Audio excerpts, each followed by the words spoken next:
After Monaco, the Grand Prix world has moved sadly and in a state of mourning to Spa in the Ardennes.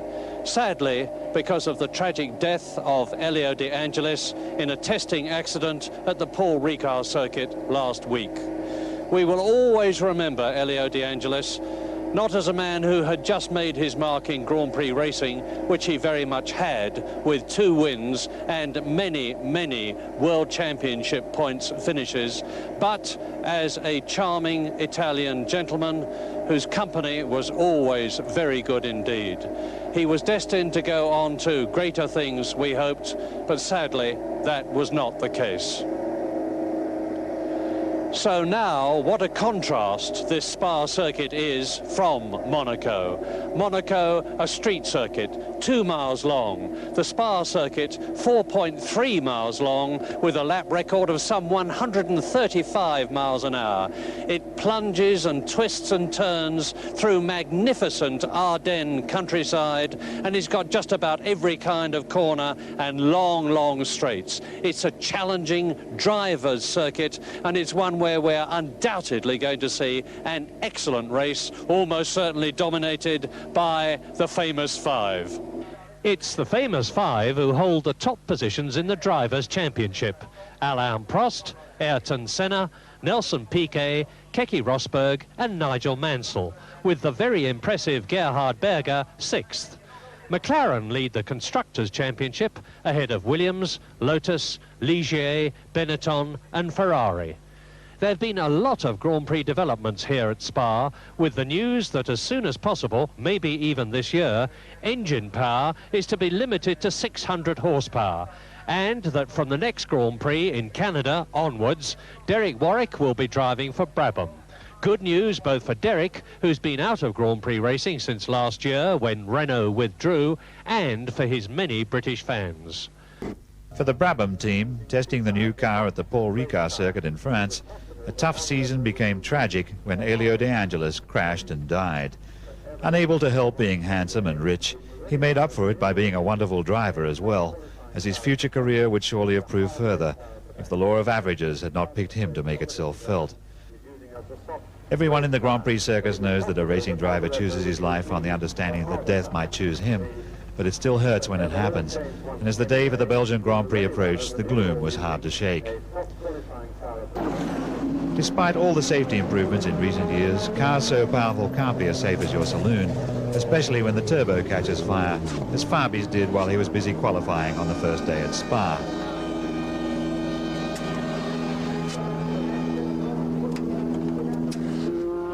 But Berger in the other Benetton was quickest on the first day. He found the pit area full of new friends.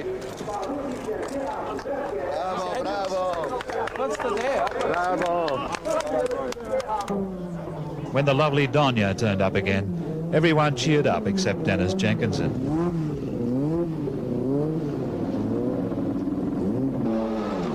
She clearly fancied him, but Jenks is no cradle snatcher.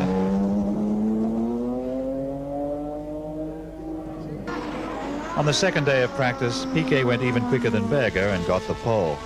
Well, it's Senna been doing all the pole positions so far in all the quick circuits. I don't know why he didn't went very quick, and I was expecting him today come very quick. So I wasn't very lucky, and I missed my first pole position. And the shit thing is, okay, first row is okay, but the shit thing is I would need the Vespa, so I have to try again next race. Grand Prix that we covered by ESPN, there's been a tragedy in the sport.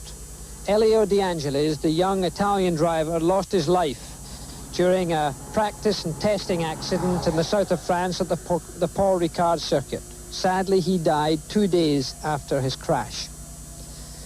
Now, perhaps I can say this better than most people. Racing drivers know the risks that they take. But remember one thing. They do what they want to do. They know the risks. And above all, a racing driver loves his sport. Elio De Angelis died doing the thing that he most loved to do. The Belgian Grand Prix has always been a dangerous racetrack. It's taken many lives, in fact. Where I'm standing right now is on the road of the normal streets here in Belgium. The Spa-Frankorsham circuit is very famous. 20 years ago to this very weekend, I had my biggest racing accident at this very corner. This is the Master Kink. I came around here in the pouring rain, the car aquaplaned or hydroplaned. I knocked down a telegraph pole just a little left of where I'm standing now, ran into a woodcutter's house and knocked it down. They've redeveloped since then. And then I finally ended up on the lower area down there, trapped in my car. Graham Hill and Bob Bondurant had to borrow wrenches from a spectator's car to get me out the crippled car. It took more than 30 minutes for an ambulance to find me. Then I was taken back to the nerve centre of the Belgium Grand-Pri, to a medical unit it was called. In fact, it had no table in it. I was laid on the floor along with a lot of cigarette ends. I was finally taken to hospital after the police escort that was leading my ambulance lost its way. I tell you all of that because motor racing is clearly dangerous. But things have improved considerably since 1966. Around this racetrack, you see many things that stood as they were at that time. Barbed wire around the racetrack instead of barriers. And that was just to keep the cows out. No protection at all for the spectators. There was very little safety in those days. But I am glad to report things, they are a-changing, and they have changed considerably. On the new Spa circuit, it's been cut out the mountainside, almost carved out. The surface is billiard table smooth, there are beautiful curbs. And then, to retard a car to begin with, there's gravel. And this gravel, in fact, is very deep indeed, very deep. You really sink into it. And of course, this does retard the progress of a car, much in the same way as at the end of an airport runway, if a jet overshoots, it gets into this gravel and really slows it down safely. And of course, there's a lot of runoff area here nowadays. Space is a great saver in the case of accidents. There are, of course, barriers and then tyres in front of some of the barriers to soften the impact if impact occurs. Then chain link fencing is introduced. That retards the vehicle again, much in the same way as a tennis ball is slowed up by a tennis net. Above all, there is space. And when you're travelling at the speeds that these race cars do today, there's just no substitute for space. It is certainly a safer track. We'll be right back after this. This pre-race report is being brought to you by Ford and your Ford dealer. Have you driven a Ford lately?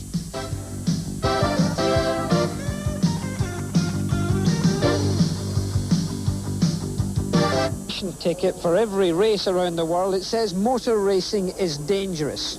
Much has been done, however, over the years to make it safer. The cars themselves have got more sophisticated equipment and, of course, they've been constructed in a stronger way. The racetracks themselves have removed a lot of the unnecessary hazards. The driver equipment, that's become better, crash helmets and uniforms. But perhaps the area where most improvement has been shown is that in the area of medicine. There's one man who goes to all of the Grand Prix right now, and he is in charge of all medical facilities and everything that requires any driver injury or looking after a driver's need. That man is Professor Watkins. He's head of neurosurgery at the London Hospital. Things have changed a lot on the medical front in those 20 years.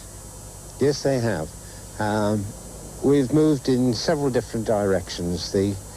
I suppose the overpowering change in concept was the rapid response concept, so that we take the medical facilities and the resuscitation facilities to the driver at the scene of the accident. As soon and as quickly as possible, we try to be there within 90 seconds. That's the ideal. Now, you have special vehicles for this? Yes, special vehicles have been developed. They're called rapid response vehicles. They're driven by an experienced race driver. They are manned by teams of doctors and drivers who are used to working together and used to dealing with the sophisticated equipment that they now have on board. And you do have, of course, a great deal of equipment on board. Yes, indeed. Here again, there have been major advances in firefighting, and the sophisticated vehicle such as we're standing by carries a firefighting capability, the driver being, again, an experienced firefighter. Now let's have a look at some of that equipment. Well, having rendered the situation safe with the use of the fire equipment, if it's necessary, the primary thing then is to make sure that the driver has an adequate airway, so that there is plenty of oxygen and circulation going to the driver's brain and principal organs. In order to achieve that, these cars carry resuscitation equipment to intubate, to put a tube down into the driver's lungs, oxygen to provide the supply from cylinders. There are intravenous perfusion sets, fluid to replace any blood loss or shock that the driver has suffered. And the whole purpose of the second stage, if you like, after making sure that the driver is safe in terms of protection from fire, is to stabilize the situation in the car, because so frequently nowadays with complex cars like the Formula One car, the driver is trapped and it may take a long time to get him out. So what we want to avoid is tearing a driver out of a car in a terrible hurry in order to resuscitate him. We avoid that now by doing it in the car. The airway is taken care of, the circulation is dealt with intravenous apparatus, and then having got the driver into a safe condition from the medical point of view, he can then be extricated in an orderly and calm way. Sometimes it's necessary to take the car to bits around him. And you have the equipment to do that? And we now have the equipment to do that. In the first instance for that, there's a need for hydraulic spreaders, so-called jaws of life in the United States. There are power cutters and power saws in order to part the metal or part the carbon fiber of which the cars are now composed. And of course the drivers can then be taken quickly to a first aid facility, which is also very sophisticated. Yes, at all the Grand-Prix circuits now there is a medical centre which has been equipped to the same level as a modern intensive care or intensive therapy unit in a modern hospital. How many doctors and help do you have for a Grand Prix, at each Grand Prix? Well, for example, at this one, apart from the 3 Porsches that you see here, there are 5 other rapid response vehicles that are similarly equipped and teamed with teams of doctors on board each of these vehicles. And then there's a medical centre with a team of doctors there, of surgeons, anaesthetists, intensivists, X-ray capability, and radiologists to interpret the X-rays. So, as you can see, an enormous amount has been done in the medical front. This has probably been the greatest progress over those 20 years in safety. We'll be right back with John Bisignano after this. This pre-race report has been brought to you by Ford and your Ford dealer. Have you driven a Ford lately?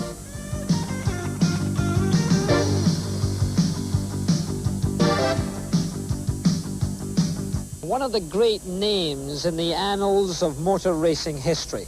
It's here that titans were created. Names like Nuvolari, Caracciola, Fangio, Stirling Moss. The great Jim Clark here won on 4 successive occasions. It's a racetrack of enormous change in a lot of different ways. It's a racetrack that you bring a T-shirt and an umbrella to, because one minute it can be clear blue skies and warm sunshine, the next torrential rain. The Belgium Grand Prix, working with me in this great event this weekend, John Bisignano. Jackie, I think you put your finger on it when you mentioned the word change, especially the weather. We've been watching the fronts move through here. Virtually every half hour, something different is happening. That causes a problem for the team managers and drivers. Number one, they have to match the car and the tires to the conditions of the circuit. Now, with that, they have to choose both the right compound and the right design. Also, last year, a tremendous battle between Alain Prost, the current world championship, Ayrton Senna, the brave young Brazilian, and of course, this year, Nigel Mansell is looking to get right back in that battle again. Jackie, you said titans. I think we have to bring out the point that Dan Gurney, the American entrant and driver, early days of Formula One, won here in the American-constructed Eagle in 1967 and was robbed of a second victory here at Spa by running out of gas just a few yards from the finishing line. Well, I don't think that's going to happen this time. We don't expect fuel problems here for this Belgium Grand Prix. Now let's have a look at the starting grid. So on pole position, Nelson Piquet of Brazil in the Canon Williams Honda. In second fastest, Berger of Austria driving the Benetton. A remarkable performance to him. He was fastest almost until the last minutes of qualifying yesterday. Third fastest, reigning world champion Alain Prost. Way down in fourth fastest, unusual for him, Ayrton Senna in the JPS Lotus. Fifth is Nigel Mansell in the other Williams car. Theo Fabi makes up the top six. That's a good order for him. René Arnoux of France is seventh. Keke Rosberg way back in eighth, but he did well in Monte Carlo coming from far back in the grid, so he could do it again. Michele Alboreto in the first Ferrari is ninth fastest. Patrick Tamby makes up the top 10 in the Ford Engines American Haas entered Lola. Stefan Johansson, Martin Brundle in the Data General car is 12th fastest. 13th, lucky for some, unlucky for others, Johnny Dumfries in the JPS. Then we have Terry Boutsen, Riccardo Patrese, Alan Jones is 16th fastest, Jack Lafitte, Philip Streff, De Cesaris, Jonathan Palmer is 20th, Mark Surer 21st, Nannini of Italy, Rothengat of Holland is 23rd, Genzani is 24th, and making up the grid on 25th position, Christian Danner. We'll be right back for the start of the race after this. The Belgium Grand Prix is being brought to you by BF Goodrich TA radios. Built for you to take on the road. By Budweiser. Beechwood aged for that clean, crisp taste.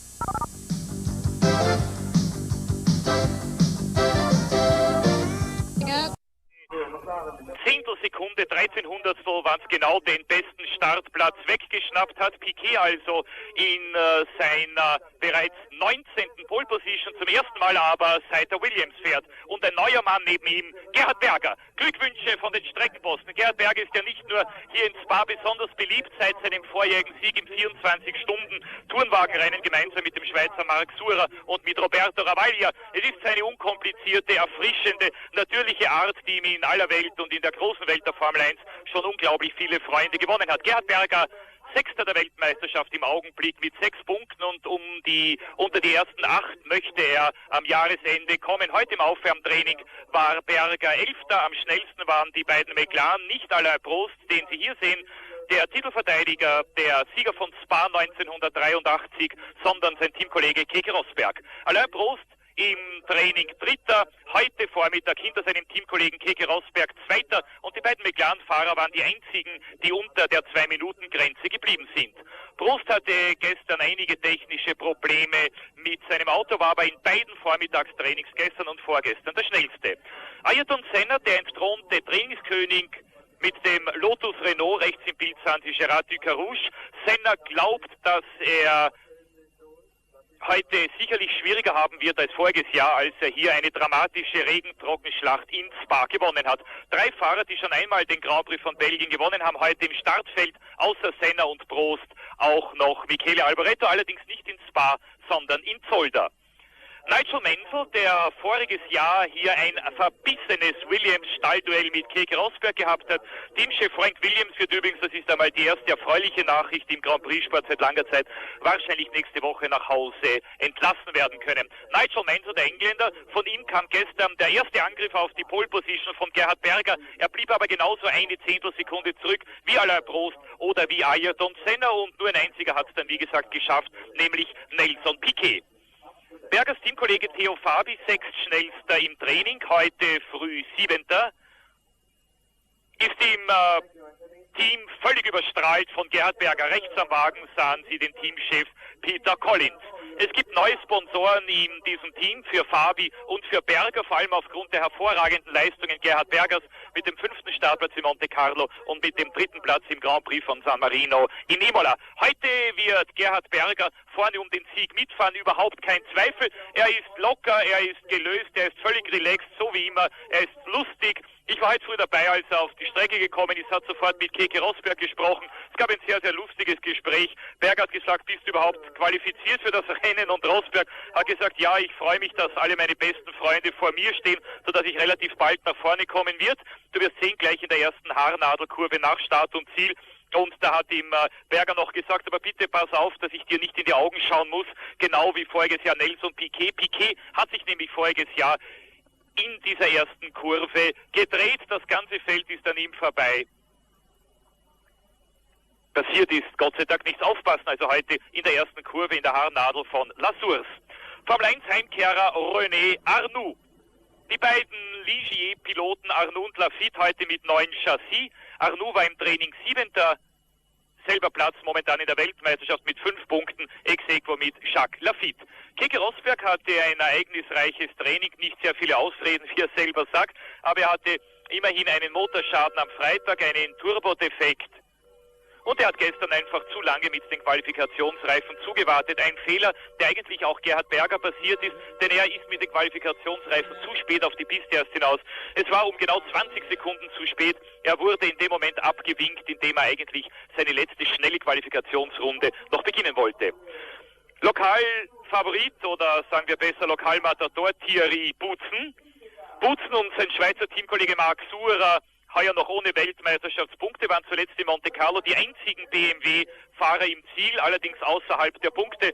Sie warten sehnsüchtig bereits auf den neuen Eros A9, dessen Herstellung sich weiter verspätet hat. Es wird erst bis Le Castellet dauern. Und hier sehen Sie die Wagen am Start links, innen also für die erste Haarnadelkurve Nelson Piquet und rechts von Ihnen aus gesehen, liebe Zuschauer, Gerhard Berger.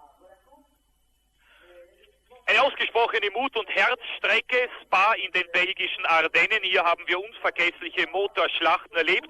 Die Strecke wurde dann total umgebaut, wurde wesentlich gekürzt und diese Naturrennstrecke ist heute 6,9 Kilometer lang. Wir erleben 43 Runden um den Grand-Prix von Belgien, Gesamtdistanz 298 Kilometer pro Stunde.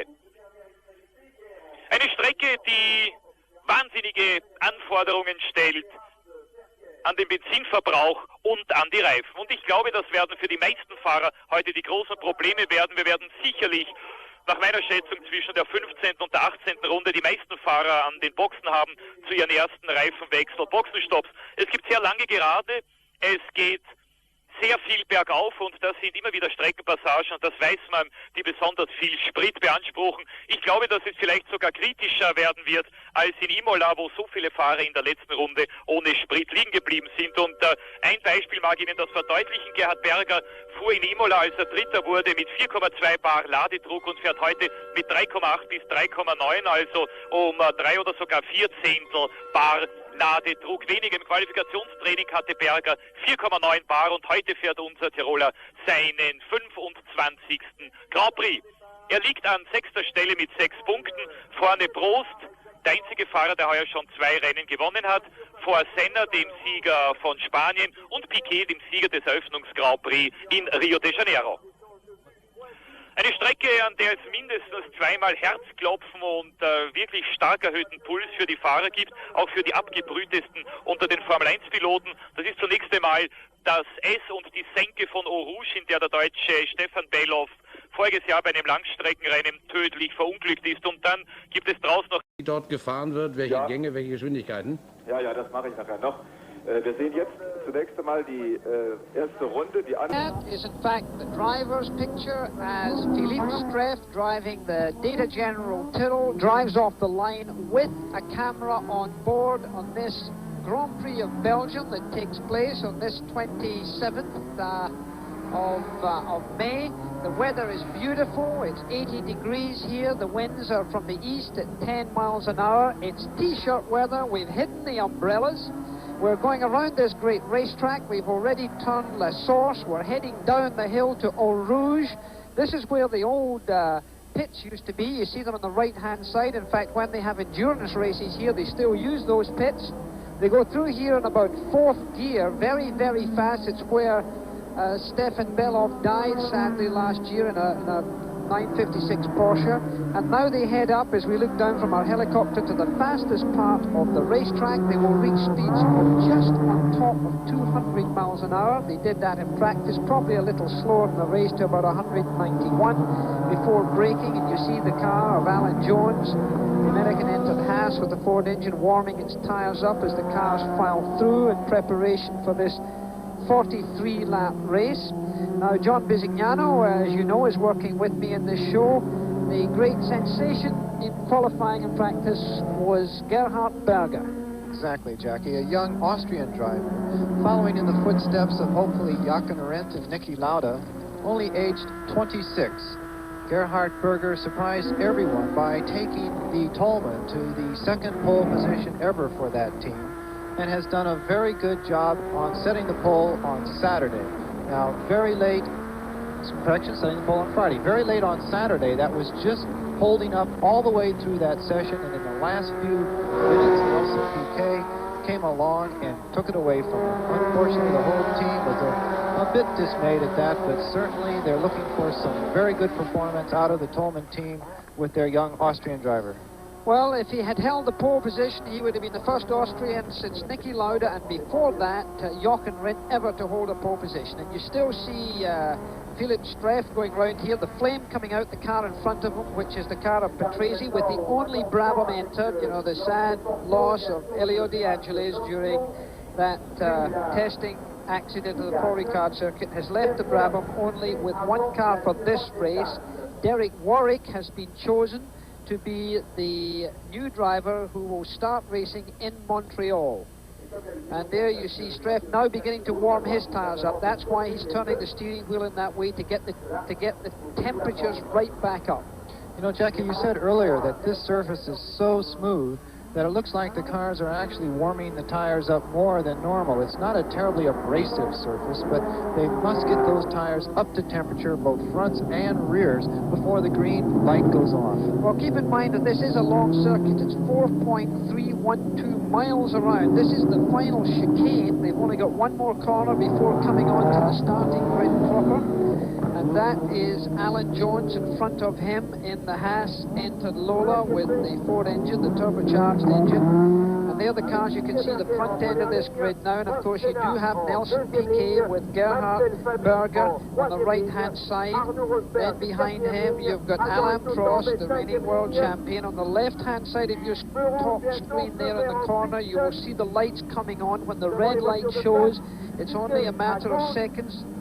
And there's the light on, the light is on. Any second now we're going to see the start, and they're off. And Piquet makes a clean start. He's right away. Look at them on the outside there. That's Keke Rosberg on the outside. And Beloff touches Senna on the way round. Prost has been bumped as well. It's a traffic jam in Mansell, and Berger is out, and Prost is out. And so is Fabi. Fabi's kept his engine running. There's a wheel off of Alan Jones's car. Berger's getting started. That was Senna that seemed to start that, and leading the race away there is the past world champion Nelson Piquet from Senna, and they've got a clear lead now. Alain Prost has been taken out. Whether the engine is restarted or not, I don't know. It's unusual, Jackie. The speeds there are so low. Here we see a couple of cars getting away. That is Prost. He has a broken wing. He's going to have to stop for that. It's going to be a lengthy stop to change that. Nelson Piquet taking the pole position.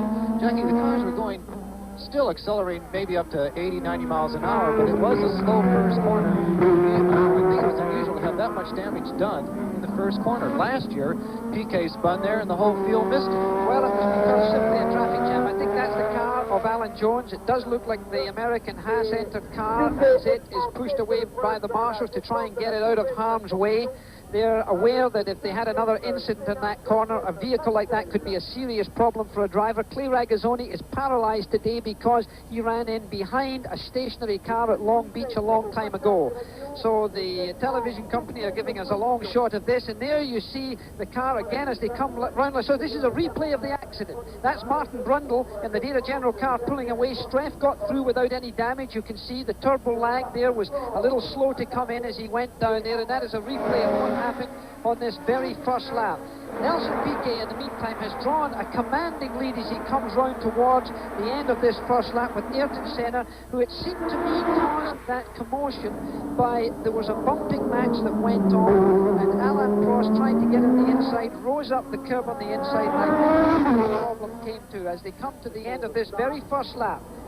Nelson Piquet comes across, Ayrton Senna, and then Nigel Mansell comes through, and it looks like Alboreto and the Ferrari. It looks like Alboreto. Then it's Johnny de Vries, and then one of the. That was actually Alan Jones on the track. So Patrick Tambay was the one who unfortunately lost a corner there on the very first corner. And there you see the USF&G Arrow car there as we replay once again this incident. And you see the red car at the front there looks like it must have been Patrick Tamby's car, and yet no, I think it was Jones that got through, and in fact Tamby was the one that hit. We tried to read that again. That's Tamby there. Off, and there you going see off. Tamby's on the left-hand side. He has the blue helmet. Alan Jones has a white helmet. So that certainly was, and there's Berger in the pits after being second fastest. Alan Prost in the pits also getting the front wing change. They're having trouble getting the Zeus fasteners undone. You can see the new nose cone awaiting this very efficient tag McLaren team. You know, Jackie, I think Prost actually did that damage on the guardrail. He was certainly pushed all the way up against the guardrail, and he must have made contact on that side with the Armco itself.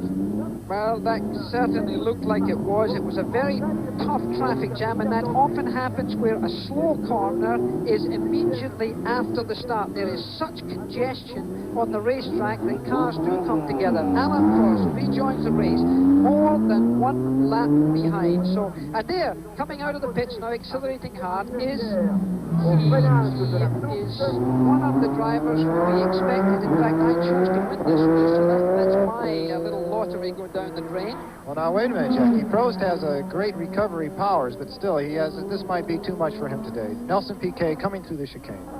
And he is almost now catching up on Alan Prost, which would mean 2 laps. So I think around this 4 and a bit mile circuit, it would just be too much to ask. Twice world champion, Nelson Piquet, the man on pole position, is leading this Grand-Pri of Belgium on this Sunday of Memorial Weekend. We'll be right back after this.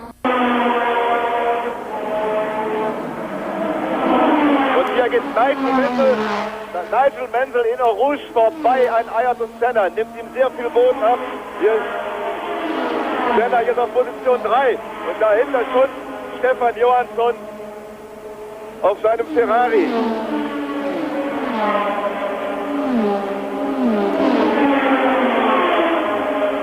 Keke Rosberg einen Platz gut gemacht vorbei an Theo Fabi.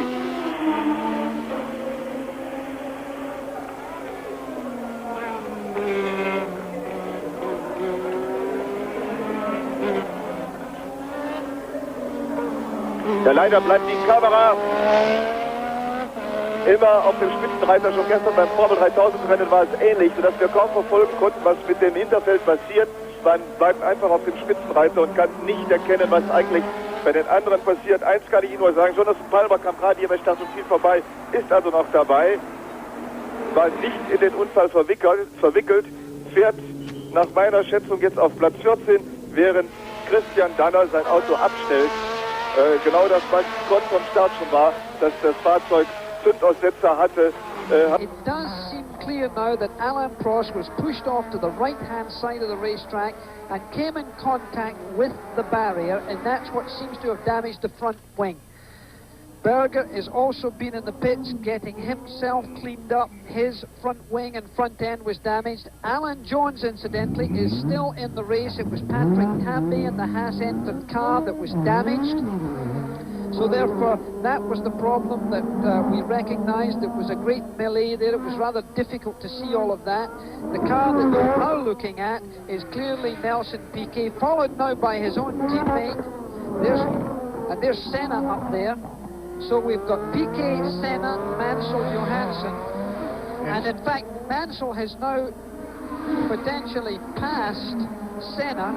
So we've got Piquet, Mansell, Senna, Johansson. I thought it was Alboreto who was up there, but in fact Johansson. Then Johnny Dumfries, Jacques Lafitte is up there. Alan Jones is up into 7th position. There you see he's into 6th position right now. You see the leaderboard up there. Well, a great deal of confusion when that actually happens, because everyone was looking forward to a very tight leading bunch, and when that happens, it gives the people who got out of the trouble a chance to get away, a chance to go ahead and drive clearly. They don't have to be watching their mirrors. They can concentrate on getting maximum grip down and actually pulling away from that pack, and that is exactly what two-time world champion Nelson Piquet did. He's taking terrible advantage of this, but the people are catching him up. Well, the one we've got to look at, also perhaps catching up, is Keke Rosberg, because Rosberg, in fact, could be in this race at the end of the race. And We have the car you saw in there is the only Belgium in the racetrack right now, and that's Terry Boodsen. He's the third car in your picture as they turn around there. He's driving the USF&G Arrow. That's him right now, obviously being well covered by the Belgium television network here. Of course, we are in Belgium for this Grand Prix. It's his home race, so he's the hometown boy. Everybody's paying a great deal of attention to him today. You could hardly get around the Barclay USF&G motorhome today with all the Belgians there trying to wish him a bit of good luck, and he certainly got some good luck just in the first corner of the very first lap. He did make it through there clearly, as you saw by this camera card. Now live coming from the circuit, up to speed. This is one of the fastest parts of the circuit, 200 miles an hour here. The little gauge you see through the steering wheel is the boost pressure gauge, that going up and down. The tank is to the left of that. There you see the leading cars coming into La Source. That's Stefan Johansson. Johansson, very talented Swedish driver. The sparks coming out of the car is that it's fully under load. That's the problem at the beginning of the race. Those are titanium skid pads that they've got on that car to stop it from hitting the bottom of the road. That's important to stop it being rubbed away. The order, as we said, is Nelson Piquet, Nigel Mansell, Ayrton Senna, Stefan Johansson in fourth, Johnny Dumfries in fifth, Alan Jones in sixth, Jacques Lafitte, he's in seventh position, then Terry Wilson's up to eighth, the local boy, then Michele Alboretto's ninth. The top 10 is made up by Martin Brundle in the Data General car, immediately followed by our camera car, Philip Streff. That's a very good position for them, but we could see things developing as we go along here. Jacques Lafitte up there in seventh position. Arnoux is due to catch up. I think he had a poor start, so is Keke Rosberg coming from behind. Look at Nelson Piquet there, Jackie. He's just not certainly cruising along, but he has to give full concentration to what's going on in front of him. Here's the West car of Jonathan Palmer, Dr. Jonathan Palmer, a full MD in the pits. Certainly, he had some trouble in the warm-up. At the warm-up this morning, his battery went flat. They were glad that it happened, because to have that happen during the race, that's what warm-ups are for, is they have the little things go wrong. But possibly another flat battery, or they were certainly working on the back of the car, not simply just a routine stop. Nelson Piquet coming through the S's against the Ardennes Forest, actually coming up on some back markers now. Incidentally, Ginzani is also out. He has dropped out of this event, and then you see a slow back marker there as Nelson Piquet goes through this chicane, which is taken in second gear, accelerates out towards the pits, across the start-finish line there and the grid, down into first gear for this very slow corner, only about 30 miles an hour. Now the gap is lengthened, and it does seem to me that Mansell missing from this? There he is. He's certainly slowed down there.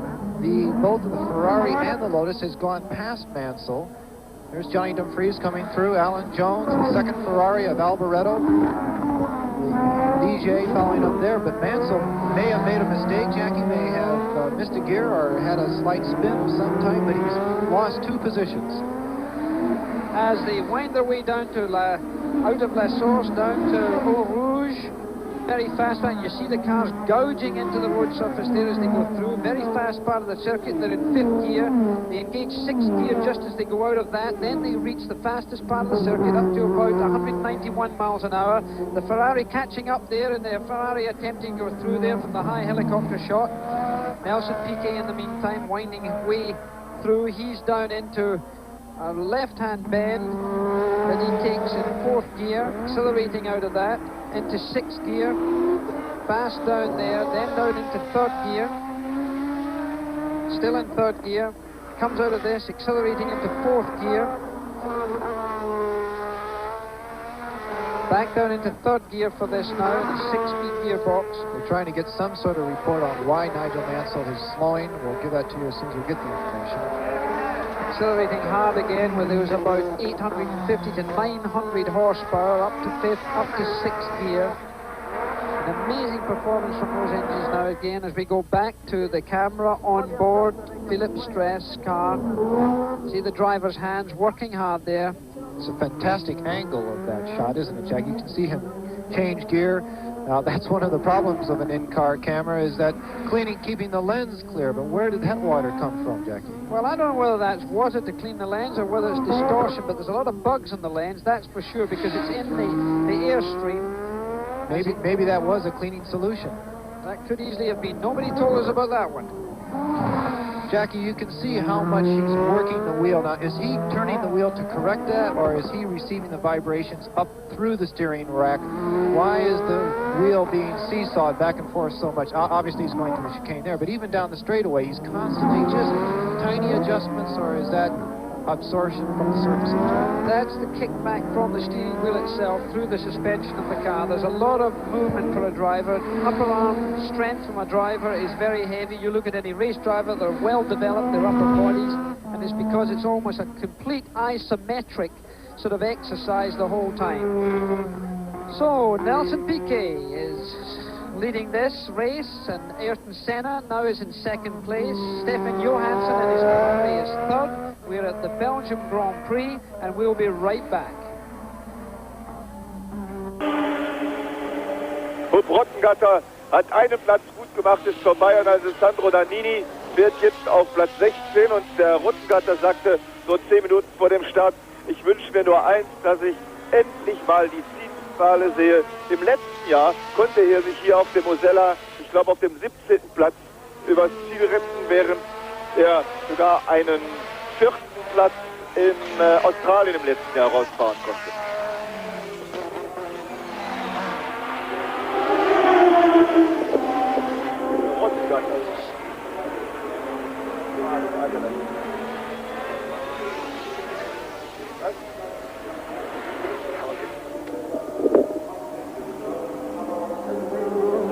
Piquet wieder in der Schikane. Oh, da steht auf der Straße, das ist der Wagen von Keke Rosberg. Öl. Deutlich kann man sehen, dass der Wagen, der Motor wahrscheinlich... Well, we're looking at the car of Keke Rosberg that's been pulled off the track. He's in trouble. He's on the escape road at the top of the hill. It looks like a major engine failure. Keke Rosberg is no longer in the office. He's stepped out of the car. So that is both the tag McLarens not doing nearly as well this race as they expected. So Keke Rosberg had been coming up well. He had got himself to 9th position, and sadly it looks like he's out of it. Well, that's certainly an unfortunate beginning for the faultless McLarens. They have in the past been so incredibly successful, both engine and chassis-wise, to tune everything to the exact needs of the driver and the circuit. But here in Spa-Francorsham, their best efforts and luck has certainly run out, with Prost having the problems in the very first corner of the first lap. And now Keke Rosberg, you could actually see quite a huge oil puddle underneath the rear of the car, which certainly gives an indication to a major failure of the tag Porsche designed engine. The tag Porsche designed engine is probably one of the most successful. Here's certainly the Lotus of, it's either Johnny Dumfries or Ayrton Senna. It is Johnny Dumfries in the pits. It's too bad he was all the way up into 5th place.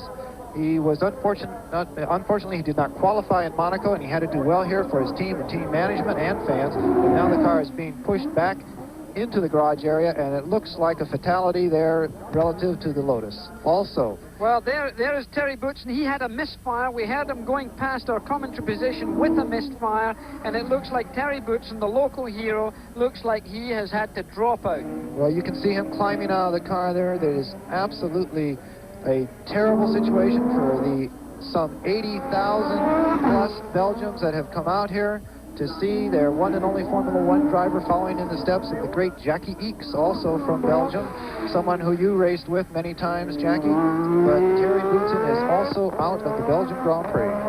Well, Terry Boutsen, away he goes, but Nelson Piquet comes into our picture and is in command. Piquet, twice world champion, holding perhaps the situation that many people see him in today as the #1 driver in the world. I think the gap is closing. I think Alan Prost is closing on him on talent, and I think Ayrton Senna is clearly catching up also. But I think potentially with all of the experience, and we just saw Piquet go out of the picture as Senna came into it, and then Stefan Johansson is in that picture also driving the Ferrari. He's now in 3rd place. Nigel Mansell is in 4th place. And the other Ferrari of Alboreto now climbs into 5th place. Ayrton Senna of Brazil, 25 years of age, very smooth. Did not qualify nearly as well here as people expected. He was in 4th position in qualifying. The Lotus team have become very, let's say, competitive about their qualifying, and the Brabham comes into the pits. The Brabham is in the pits, and that's the car of course, Ricardo Patrese, as there is only one car in this race entered by Brabham. It seemed like somewhat of just a routine stop, but that's very early. They have Pirelli tires on that car, Jackie. If they've done in a set of tires this early in the race, he may have flat spotted a particular tire trying to stop for that first corner accident, but it doesn't look good right now for Pirelli shod tires. I don't think he changed any tires. I think there must have been some quick adjustment. Incidentally, the gap between Senna to the leader is 7.72 seconds. So Piquet has pulled out more than 7.5 seconds, and we'll see how that goes. Genzani this is his 3rd or 4th pit stop, in and out. They are still moving with some bit of haste. I think I saw a fire extinguisher going towards the end of the car. Ayrton Senna, 2nd place here. Everyone expected him to do one of his magical pole positions here at Spa, but it did not happen. Although he's certainly touted to win and do well at every circuit he ever goes to these days. But at the moment, he is running 2nd place, and I think our leader, Nelson Piquet, is actually pulling away from him. And there you see Stefan Johansson. By the way, there's a strong American involvement here. His girlfriend's called Charlotte. Her sister, incidentally, Claudia's back in Kentucky. Her birthday today, so that's a sort of family affair. So to Claudia Helmkamp, happy birthday. And Stefan, you're close, perhaps, to be brother-in-law, is doing extremely well, lying 3rd in this Grand Prix in Belgium. Stefan Johansson is certainly one of the favorite drivers of everyone here. He is from Sweden. Ferrari of Stefan Johansson. He was the gypsy driver at the beginning of last year. Actually went to Rio with no drive whatsoever. Took over for the Tyrrell team down there when they had to discipline their driver at the beginning of last season, and gave Stefan that particular ride. And then when Arnoux was released from Ferrari after the Brazilian Grand Prix last year, Stefan showed up at the Portuguese Grand Prix and actually secured the Ferrari ride, a dream of a lifetime, and he's actually done an excellent job for them ever since. Well, the racetrack showing many of its attributes here as we go around. Nice and wide, of course, and lots of space to run off. The safety piece that we did earlier demonstrating that. Incidentally, talking about safety, the Indianapolis 500, of course, is being run later today. There was an incident and an accident in the carburation day on Thursday, quite a melee involving an accident, coming together between Dennis Firestone and Roberto Monero. Morero's car came in contact, and in fact, George Schneider, who was motoring down innocently through pit lane, was suddenly smacked, and it's affected a great deal there. He's had to drive a backup car. I'm glad he's still in the race, because it's his second. He is the second oftenest qualifier in Indianapolis, only second to A.J. Foyt. What a great statistic. And Dick Simon, incidentally, will be the oldest driver ever to start the Indy 500. He's starting now because Dennis Firestone's car was too badly damaged, so he is in fact going to take over that entry. So they're going to combine their efforts. Moreno is still going to be in the race, but I'm glad to say that there's apparently very serious potential injuries in that accident which were avoided. And I'm afraid I've got my worries about Indy and the pit lane and so forth. I've viewed them before, so I won't bore you with them now as we're looking at our point of view footage from Philip Streff's car. The Tyrrell, as it drives round here, he's being very gentle and very smooth with it there. Alan Prost, incidentally, is up to 17th position, is catching up quickly, and many cars are dropping out, of course, but Alan never gives up. So the leaders are Piquet, and he's out of it. He's out of control. He's out of control. He's off the racetrack. He's in reverse now. We've just had an accident, as we've seen it from the driver's point of view. The engine has stalled. He's got it going again. The engine's running. The boost is stalled again. You can see the needle going up. It'll be very difficult for Streff to get that thing restarted because those turbos are so fast, and there the car is being pushed away. Has he got it started? No, he hasn't got it started. He cannot. be assisted on a restart or he will be disqualified. He is moving under his own power. Now, if it has been moved away because of a danger element, the officials allow him to restart. Well, now, we're probably going to be able to show you that in slow motion. In the meantime, Nelson Piquet continues his merry way. He's now 9.5 seconds ahead of Ayrton Senna. He's creaming everybody in this race so far, so he's doing very well indeed. So Piquet, Senna, Johansson, Mansell, Alboreto, Arnoux and Lafitte are in, and we'll be back.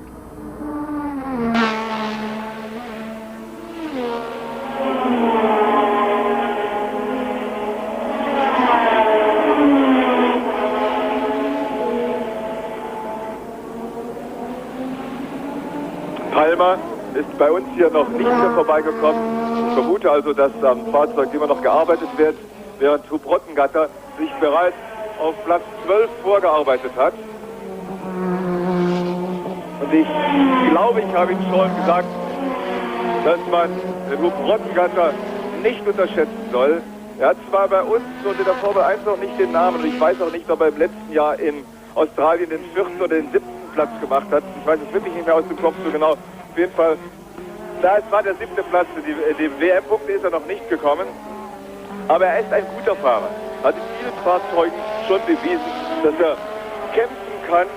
Und ich glaube, das will er jetzt hier auch unter Beweis stellen, obwohl natürlich der Vergleich zu Palmer, zu dem anderen Zackspeed, nicht mehr zählt, denn der Wagen ist an der Box und wird derzeit auf dem 19. Platz bei uns notiert. Vielleicht kommt er hier vorbei. Rottengatter, wie gesagt, ist dabei auf Platz 12. Und für einer der Spitzen Nelson Piquet vor Senna, Johansson, Mansell, Alboreto, Arnoux, Lafitte, Brandl, Fabi, Jones, De Cesaris, dann Rottengatter, Surer, Manini, Patrese, allen Prost jetzt auf Platz 17. Und er hat genau in dem Moment wieder einen Platz gut gemacht. Vorgerückt jetzt Alain Prost auf Platz 16. 1 Minute und 40 Sekunden hinter dem Spitzenreiter, hinter Nelson Piquet. Und Mansell ist jetzt im Windschatten von Stefan Johansson. Aus der La Source wird jetzt voll beschleunigt. 3., 4., 5. Gang, das ist die. And we are back looking at the battle that's taking place now, and that battle is between Stefan Johansson and Nigel Mansell in the teammate car of Nelson Piquet, who is still leading this race. Let's have a just look after 10 laps. The leaderboard is Nelson Piquet, Ayrton Senna, Stefan Johansson, Nigel Mansell. That's the battle you're looking at right now. Michele Alboreto is following there. Then there's René Arnoux and Jacques Lafitte, their teammates. Martin Brundle is up to 8th position on the USF&G, on the Data General Tyrrell. Then there's Theo Fabi in the Benetton, and Alan Jones, incidentally, in the Haas entered Ford engine Lola, is up in the top 10. This is a real good battle now, and this is the battle for 3rd and 4th place. The Ferraris have not done well this year so far. They've had a lot of trouble, and I think everyone would like to see them doing well. And there is Streff's car in the pits. That's the car that you spun off. The camera you can see on the left-hand side of his helmet coming towards us. That's the white blob there. It's on his right, in fact, but it was left of our picture. Back to Stefan Johansson here in the Ferrari. We have to make note again that Nigel Mansell was actually up into 2nd place, giving the Williams cars a 1 and 2 position here in the early parts of the race. Nigel actually must have made some type of a mistake that dropped him back behind the Ferrari into 4th position. It obviously was not a mechanical failure because he's doing so well now at every part of the circuit. So he has recovered from one little moment of mistake. Here you can see the Ferrari definitely has an advantage when it comes to the power in the straightaways, but come into these chicanes. Now look at Nigel. He's right up Stefan's exhaust. But still, when they get to the straightaways, Stefan puts down the power, and that mighty Ferrari pulls away from it. But watch Nigel on the braking. Gets right up under Stefan. Coming in, that's where the accident was in the very first lap.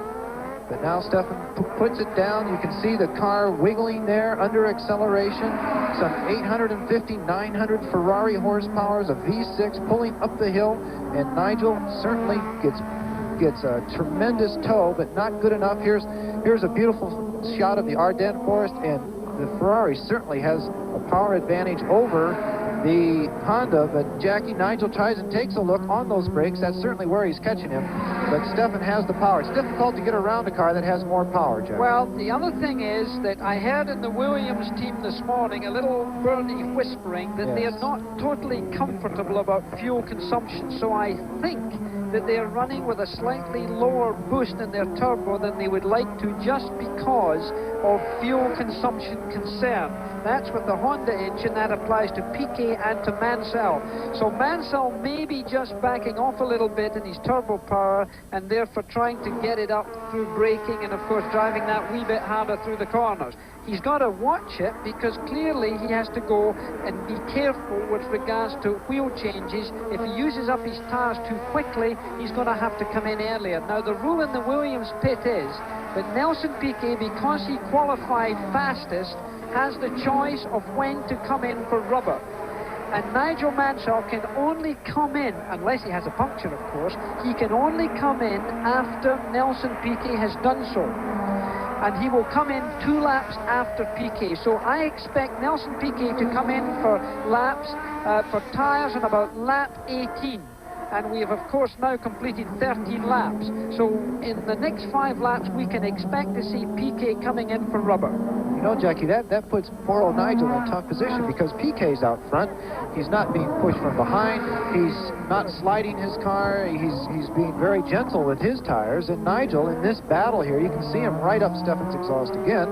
Nigel is certainly using his tires a little bit more abusively than his teammate, who has the position of judging when Nigel's going to make the pit stop. That's correct, but there is a number 1 and a number 2.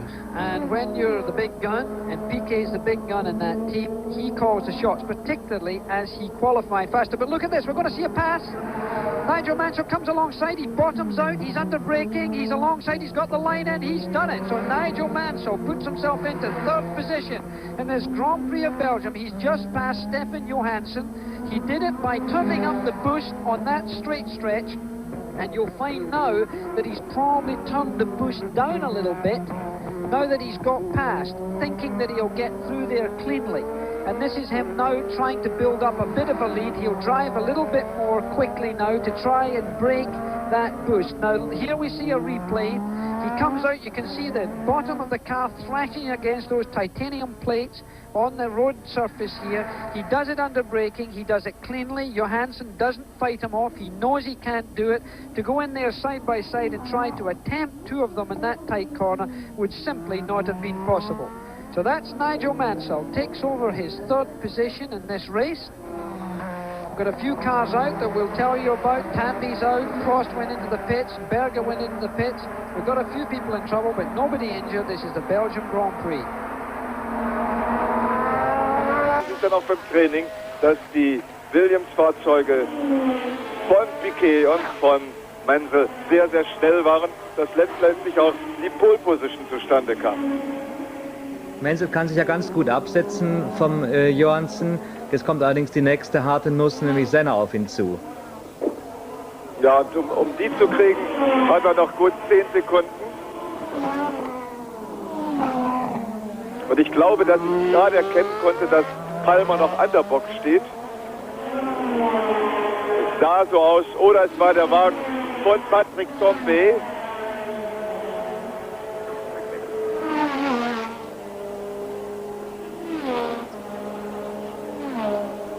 Willi, das Rennen ist jetzt eine gute halbe Stunde alt. Wie wäre es, wenn wir eine kleine Telefonrunde jetzt einlegen? Ja, vielleicht kann ich zunächst einmal kurz erzählen, was sich in den beiden anderen Tagen hier getan hat. Ja, tu Denn es gab ja noch 2 Rennen, die sicherlich auch aus deutscher Sicht nicht uninteressant sind. Nämlich einmal das Rennen um die Formel 3000, das Philippe Alliot für sich entschieden hat vor dem Dänen John Nielsen und dem Italiener Ivan Capelli. Beide deutsche Fahrer waren nicht dabei. Volker Weidler konnte sich nicht qualifizieren. ging erst gar nicht an den Start, weil John Bisignano and Jackie Stewart back in the Belgian Grand Prix. The new battle that we're going to look at is this man, Ayrton Senna, bright yellow helmet and his black John Player Special Lotus. He is going to be threatened severely by Nigel Mansell. He's only 3 seconds behind him. In fact, just a little less than 3 seconds. He's caught him up like a giant. He's spreading his wings as Nigel Mansell, and he's going to put pressure on Ayrton Senna. This is Grand Prix motor racing. We've got Piquet in the lead, Senna is second, Nigel Mansell is now in third position. Formula One racing, of course, is going to continue. We're going to give you more coverage as ever on ESPN. The Canadian Grand Prix is our next Grand Prix. That'll be live on Sunday, the 15th of June. It'll be 11:50 a.m. Eastern Time, 8:50 Pacific Time. Michele Alboreto, of course, is the defending champion. He set a new record last year at 116 miles an hour. We'll be expecting him to do well. This man would like to do well too, Ayrton Senna. He's due a Grand Prix win again. He, of course, had a good one in Spain, and this is the man he had to fight off in Spain. You may remember that race on ESPN. It was a photo finish, the second closest ever in the history of Grand Prix racing. So Ayrton Senna under a lot of pressure. I might just tell you the car's out of the race while we're watching this, and Piquet's in the pits and getting out the car. The leader is in the pits. Suddenly, we've got a new leader who's Ayrton Senna, with pressure going on from Nigel Mansell. So the two-time world champion and the pole sitter Nelson Piquet in his garage speaking to his Williams mechanics. There's no hope in getting back into the car as far as he was concerned. So here is your leader, Ayrton Senna of Brazil, with a lot of pressure coming from behind, and there's the car that's giving him that pressure, the teammate of Nelson Piquet, Nigel Mansell from England, winner of 2 Grand Prix. He won the European Grand Prix at Brands Hatch last year. He followed it up the very next Grand Prix by winning in South Africa. So that is, in fact, something spectacular. The other cars out of the race, incidentally, I may just tell you, is Keke Rosberg, Patrick Tambay, he's out, Johnny Dumfries is out, Terry Bootson's out, Ginzani's out, and Christian Danner's out. Jackie, at the moment, Senna is 2.3 seconds ahead of Mansell. Now let's look at one interesting point. In warm-up on Sunday morning, they run the cars as they would in race trim, full tanks and set up for racing, not qualifying. First in that was Keke Rosberg and Prost. Both of them out of the race. The third fastest in that morning warm-up was Nigel Mansell. So he, in race trim, was faster this morning.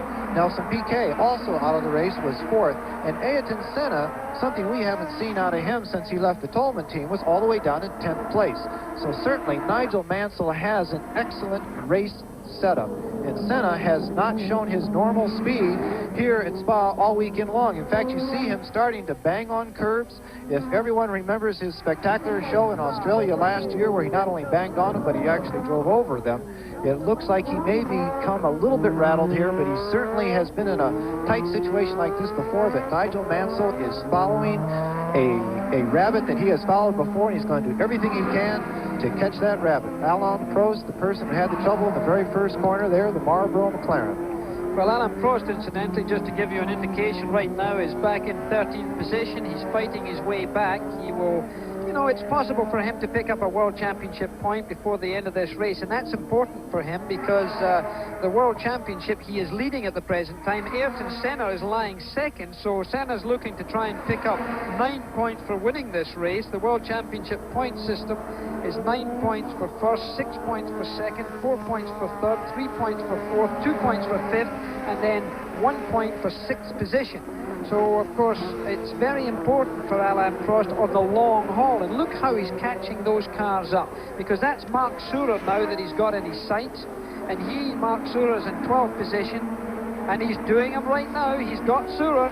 Well, Mark certainly was a gentleman there, Jackie, and let Alain through. He knows that Alain in the McLaren is certainly a little bit faster than the A8 Arrows car, so he saw that what was coming was going to be something that he could not do anything to stop, and he moved over and let Alain Prost. Let's see if the Data General car will do the same. In fact, the Data General car is coming in the pits there. Yep, he's coming in for rubber, and I think you might see Nigel Mansell coming in for rubber very shortly also. The reason for that is that he will probably use his intelligence. I think Senna's pulled away a little bit of an advantage there, but Senna has a habit of staying out a little too long. with regards to being on rubber. That, incidentally, is Streff, the car that we saw spin off earlier. He's come in and got rubber change, so he's on good years. He's had his tire change. That's his second tire change since the accident. He may have damaged something there, Jackie. So Ayrton Senna, now in Monte Carlo, he stayed out too long on rubber and lost a great deal of ground because of that. He has this belief that his smooth driving will allow him to go longer on tyres than some of the competition. And I think that that might worry him. Now, he has taken out a handsome advantage on Mansell right now. 2.3. There's the 2.3 second. He was tighter than that. But Mansell, I think, will come in before Senna. That would be my bet at this stage. And we're getting around the time that I would expect Nigel Mansell to do his pit stop. If he does that, he will go out in a car set up to do the rest of the race. Remember, Jackie, in Spain, we were in the same position, except Nigel Mansell was ahead, and there, in the pits, is René Arnoux. René Arnoux in the Lotto-sponsored Ligier, but in Spain, Nigel Mansell was criticized for staying out too long on his tires, and actually, in the analogy after the race, you and I spoke about if he was able to stop a few laps ahead, then he could have certainly closed that very 1/100th of a second that he was beaten by. He could have done it. So tire changing here is very important indeed. That's a long step for René Arnoux, a long time in the pits. He's not going to win any prizes for that. He's got something wrong with him. They're looking in at the drive shaft on the left, the right rear of the car, left rear of your picture. They're busy looking at transmission. I think he's got a transmission problem. They're turning the wheel to see if one of the drive shafts, perhaps a universal joint, is giving trouble, but he is not. That's not a scheduled pit stop for that amount of time. Let me ask you, Jackie, in a team like the Williams, who makes the final decision when a driver comes in like this? The driver. The driver makes the decision. Goodyear, Lee Gogg, who's the head of Goodyear's racing in Formula One, he decides when he recommends that they come in, and then it's left for the driver himself to make up his mind when he feels the performance of his car is going off. You can see how close they are right now. This is lining up to be an extremely good Belgian Grand Prix. Stay with us, because I think you're going to see a lot of excitement. We'll be back. Aber auf der Langgerade, jetzt geht Senna vorbei an Rottengatter.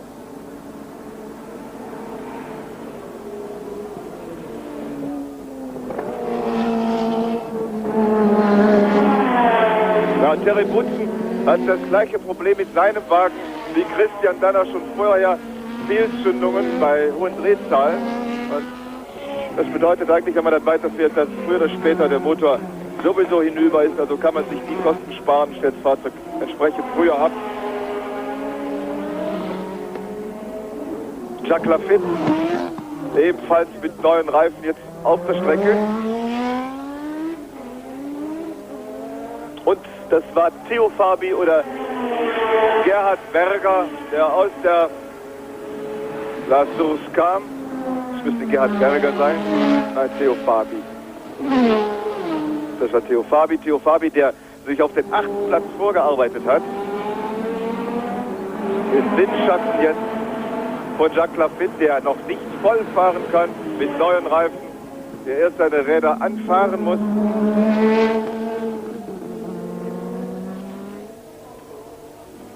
Aber an dieser Stelle gibt es natürlich auch keine Möglichkeit für Fabi an Lafitte vorbeizukommen, während es wiederum für Lafitte nicht schwierig ist, auf der Geraden auch mit neuen Rädern schnell zu sein.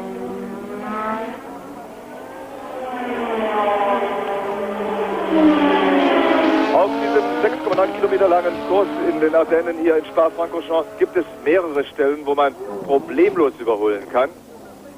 Und das wird sicherlich jetzt auch Senna machen, während Nigel Mansell comes into the pits. It's 20 laps for him. He did a couple of laps more than I anticipated. The Williams team on parade. They've done a good stop as ever. It's still running the clock, but it was about 7-point-something seconds. Ayrton Senna, as I anticipated, has stayed out longer than Nigel Mansell. Incidentally, the lead was down to less than 2 seconds before he came into the pits, so he will have to now play catch-up. Now, Senna is going to stay out for how long, who knows, but he's not going to do the full distance. Incidentally, a little update on a young man called Alain Prost. You saw him at the back of the field on the very first lap with the first lap incident on the first corner. Martin Brundle, incidentally, is now in the pits. Alain Prost is up to 9th position, and in fact, by the fact that Brundle has stopped right now, he probably has gone ahead of him. He has. So Martin Brundle leaves the pits, and Alain Prost is up to 9. Be careful, Prost is going to pick up World Championship points in this race. He's a goer. Let's see if Ayrton Senna does come into the pits this time. I noticed during that break that he actually stayed behind Strife for 2 laps. So Strife was on new tires, and Ayrton is on these troubled or beginning to become troubled tires. So there was a good example of what new rubber can do when Ayrton Senna took 2 laps to get behind Strife. There's the Benetton car of Fabi in the pits. They're doing something to the rear wing there. Yeah, it's a bit loose, but they must be tight enough. He let the fire go out. He stopped the engine. He refired it. He's got it going again. You saw the flames splurting out the rear end of the car there. These pits here are not the best for fast tire stops. There's Ayrton Senna now waving his fist at something. Why just... This is the last chicane before coming into the pit. Let's see if he does pull in. He's in the pits. He's pulled off, and here he comes. Crew running across. The car being put up on the jacks. Ayrton has to keep the car engine running. The tire men, one American there doing so well on the left rear, Kenny. Bob Dance putting him out. It looked like quite an efficient stop, but still, let's see where Nigel Mansell comes up on all this now. I don't think he... right there, Nigel Mansell went around Ayrton Senna. Right now, Nigel Mansell is leading the Belgian Grand Prix. So we have a leader on the track, and in fact, right on the button is Nigel Mansell. He's put a little show together very well. Nigel Mansell and Ayrton Senna, they can see each other very clearly. And there they go into the fastest part of the racetrack. There still to appear is Ayrton Senna, the long straight, braking heavily from 6th to 3rd gear. And these are the gear changes that Nigel gave me this morning. He's in 3rd gear right now. He's up into 4th gear. Down into 2nd gear. This is a slow corner for him. He's in 2nd gear right now. He's up into 3rd. Accelerating to 4th and 5th. We had the opportunity, John spoke to Nigel Mansell earlier on today, some of his comments. We had a great battle last year here with Prost, and that was exciting to everyone. Are you looking forward to the two of you going at it again? Yeah, you know, it was, I mean, Ayrton won the race, and we had a good battle with Ayrton, myself and Alan, and I think Nelson, myself, and those two, and maybe one other, will be fighting for the front. The Honda powered on these long straightaways. Are you equally as powerful as the other cars? I'd say equally, but we haven't got any advantage that everyone said that we seemed to have at the beginning. If you look at the straight line speeds, the BMW are by far the quickest down the straight. It's just a question what boost people can run in the race, because it's going to be very close on fuel again, and really we'll get the story on warm-up on Sunday, not even tomorrow. A thoughtful Nigel Mansell as he conducts his race around here, drawing out a considerable lead. Keep in mind that he had one more lap on Ayrton Senna, so the tyres were up to temperature. He was right into the groove again. Ayrton Senna, coming into our picture there, had to warm up his tyres, get the feel of that new rubber, and they are both running conservatively on this. So look at the speed of that car going over that hill. That is a 5th gear corner. They're very fast indeed. A different line, incidentally, through that corner for Senna. And there you see high from the helicopter. There's the Goodyear blimp here, and the helicopter getting sky shots. Large crowd of Belgians turned out for this race in ideal conditions in the Ardennes Mountains.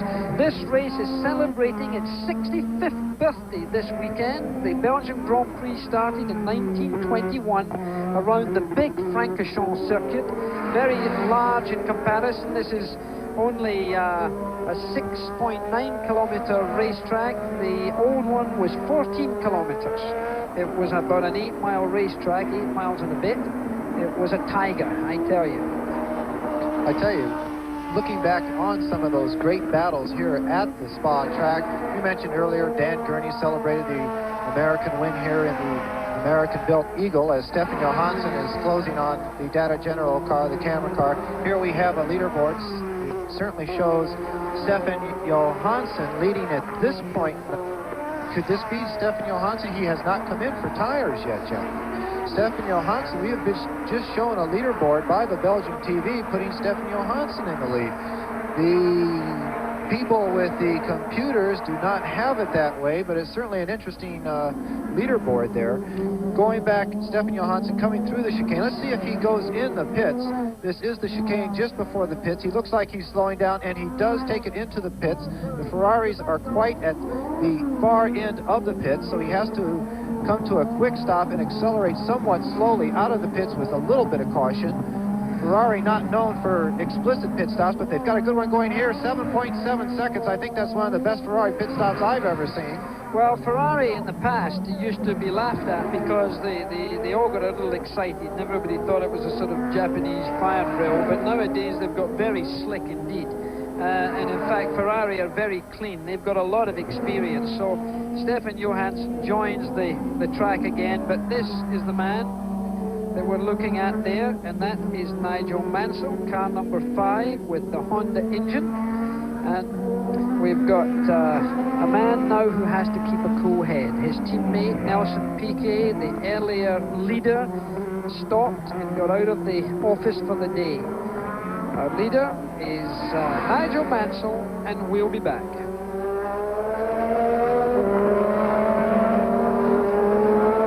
Er zählte hier bei weit über 300 Kilometern in der Stunde liegen. Und ich glaube auch, dass die Faszination dieses Motorsports nicht die Höchstgeschwindigkeit ist, sondern eben die Positionskämpfe, so wie wir es jetzt sehen, und auch die Kurvenfahrten. Wie es gemacht werden soll, weiß man noch nicht. Dass es gemacht wird, das ist klar. Aber warten wir ab, was sich die Ingenieure ausdenken. Alle, ob jetzt BMW oder Ferrari oder auch Renault oder auch Ford, sind der Meinung, dass es machbar ist. Man sucht nach einer Lösung. Was man auch jetzt mit aller Gewalt ändern will, ist der Wahnsinn des Qualifying-Trainings. Man will also versuchen, dass nicht mehr 2 Trainingssitzungen nötig sind, wo 1 oder 2 Runden entscheidend sind für Pole Position oder Leitplanke. Aber auch da rätseln und tüfteln Fahrer wie Konstrukteure und Veranstalter dran. Man hat noch keine ideale Lösung. Es gibt eine Menge Vorschläge, aber die sind, das stellte sich dann spätestens nach dem genauen Durchdenken heraus, sind eigentlich nicht praktikabel, nicht durchführbar. Und Ayrton Senna, den wir jetzt im Bild sehen, fährt durch den Boxenstopp in veränderter Position auf Platz 3, während Stefan Johansson trotz Boxenstopp jetzt in Führung liegt nach der offiziellen Liste nach 23 Runden. Ich kann mir das aber nicht vorstellen, denn wir haben hier aufgeschrieben, dass nach wie vor Mansell vor Senna und Alboreto Johansson auf Platz 4 fahren müsste. Aber falls die Liste jetzt bei Ihnen eingeblendet wird, dann wird Johansson auf Platz 1 geführt. Aber ich glaube, da muss der Computer irgendwo so ein bisschen spinnen. Ich will Ihnen noch einmal zu den technischen Erneuerungen für das Jahr 87. Wenn BMW und Ferrari sagen, okay, wir versuchen es, dann ist es ja fast anzunehmen, weil das Automobilwerke sind. Was sagen die kleinen Teams? Sind die in der Lage, einen Motor so zu bauen? Ja, die sind also, ich habe auch mit Erich Sarkowski gesprochen, natürlich sind die auch in der Lage. That's Ayrton Senna. He's fighting to close the gap on Nigel Mansell, who's leading. And there's Ayrton Senna right now. He's got a gap to make up at 3.141 seconds. Known to be a smooth driver, a very safe driver in his own mind, although Nigel Mansell has also had little contretemps with him in the past. We've talked a lot about safety, in fact, in this program so far. An important part of it is driver protection. John Bisignano had the opportunity to look and see how drivers looked after themselves. Still the greatest fear of every race car driver, no matter what class it is fire. Now, in Formula One, there are many safety features built within into the car, actually, to protect drivers against fire. Onboard extinguishers, a rubber fuel cell that holds the fuel in case the car has a heavy impact. But the last area of protection is in the driver's clothing itself. Nomex underwear is worn both top and bottom. The suit is made of 4 layers of Nomex. The combination of the underwear and the suit should give a driver up to 25 seconds in a hot gasoline-type fire. That should be enough time to allow the fire crews to reach him and hopefully extinguish the flames. Also, oxygen is fed directly into the helmet so that the driver can keep breathing even when the fire is consuming the oxygen in the cockpit of the car. You know, I've always wanted to drive a Ferrari. Let's go racing. Stefan, I hope you get this thing dry cleaned before the race. Well, Raffingatter, the only Dutch driver in the pits right now. He's having a very slow pit stop. He's chatting with his team manager as we look at this, as we go back onto the track. Well, that safety piece by John there. I hope it's Johansson in that Ferrari out there, John, and it's not you. I mean, have you got a double? I wish it was, as Rene Arnoux comes back in the pits. Unfortunately for Rene, he had a bit of a slow stop before. They were definitely correcting more on the car than tires, and here he is up to 9 seconds already, 10. You saw how well the Ferrari pit stop was, and when actually the Lotus stopped, and that's when Nigel Mansell got in front of Senna, that goes to show how important pit stops and pit crews are to Formula One victories or positions or prize monies and whatever. Now that coming very slowly into the pits, Martin Brundle's car looks like he may not even be under power. He's pointing it to park it in the garage, he says. Ken Tyrrell with the Data General sponsored Tyrrell car, certainly number 3, not having a good day, and Philippe Strife, Martin Brundle, he was running in 6th place. It would have been a good point for the team. And there you see Ken Tyrrell with the earphones on there, and the blue flag being waved at the Brabham of Patrese as Mansell goes up the hill, right past the camera, right to the edge of the curbing. At that particular point on the circuit, it would have been difficult for the Brabham to get out of the way. There's really only one line until they get up on the straightaway. But Senna is blasting past Patrese now, coming in under the braking to that fast chicane. These are some of the fastest chicanes, Jackie, in motor racing. Chicanes are actually designed to slow cars down. These are actually more or less quick rights and lefts than chicanes. Well, this is an interesting race because Nigel Mansell and Ayrton Senna don't get on well together. They really are running into each other a lot. They've crashed into each other many times. They don't talk in the pits. They're very against each other in many different ways. And here they are faced on the track once again for what looks like being a sort of grandstand finish. So it'll be interesting to see what happens. Senna is a very, very aggressive driver, and yet Mansell himself is, to say the least, determined. So this could develop into something quite unusual. Incidentally, in Monte Carlo, the rear suspension of the Lotuses failed, and it was a real problem for them. And they went to the Paul Ricard circuit to do some testing, and they failed again. And in fact, this race is being run with the last year, the 1985 rear suspension unit in it, because they were concerned that we're going to have mechanical failures in such a fast circuit as this. So it's of concern to them, although the car clearly is working very well, and you can see how close he is now getting to Nigel Mansell. If you remember down in Australia, down under, Jackie, when Ayrton Senna in the, not the first corner, but to the second corner, took Nigel Mansell off, and that was captured by Patrick Tambay's in-car camera. And that is not only the first time that they have had, as you say, the same disputed territory, but now coming past the old Spa pits, so many classical cars have pulled out of those pits for fine victories, as we were saying earlier, up that hill. You can see the downforce of these cars as they come around that S corner, and there you can see the back end of the Lotus getting just a little bit twitchy. Now, when you talk about twitchy, you're talking about twitching at 165 or more miles an hour, and the driver must make an instantaneous millisecond correction to keep the car straight in line and get the power back down on the ground. Nigel Mansell, the thing that you were talking about earlier, Jackie, it's almost the difference of temperament between a Brit from northern England and a hot Brazilian, Mansell and Senna. Well, now it's down to 1.6 seconds, that lead that Mansell has, so it's going to be very tentative for him to keep that. Another car, yet another, comes into the pits, and we'll be right back after this.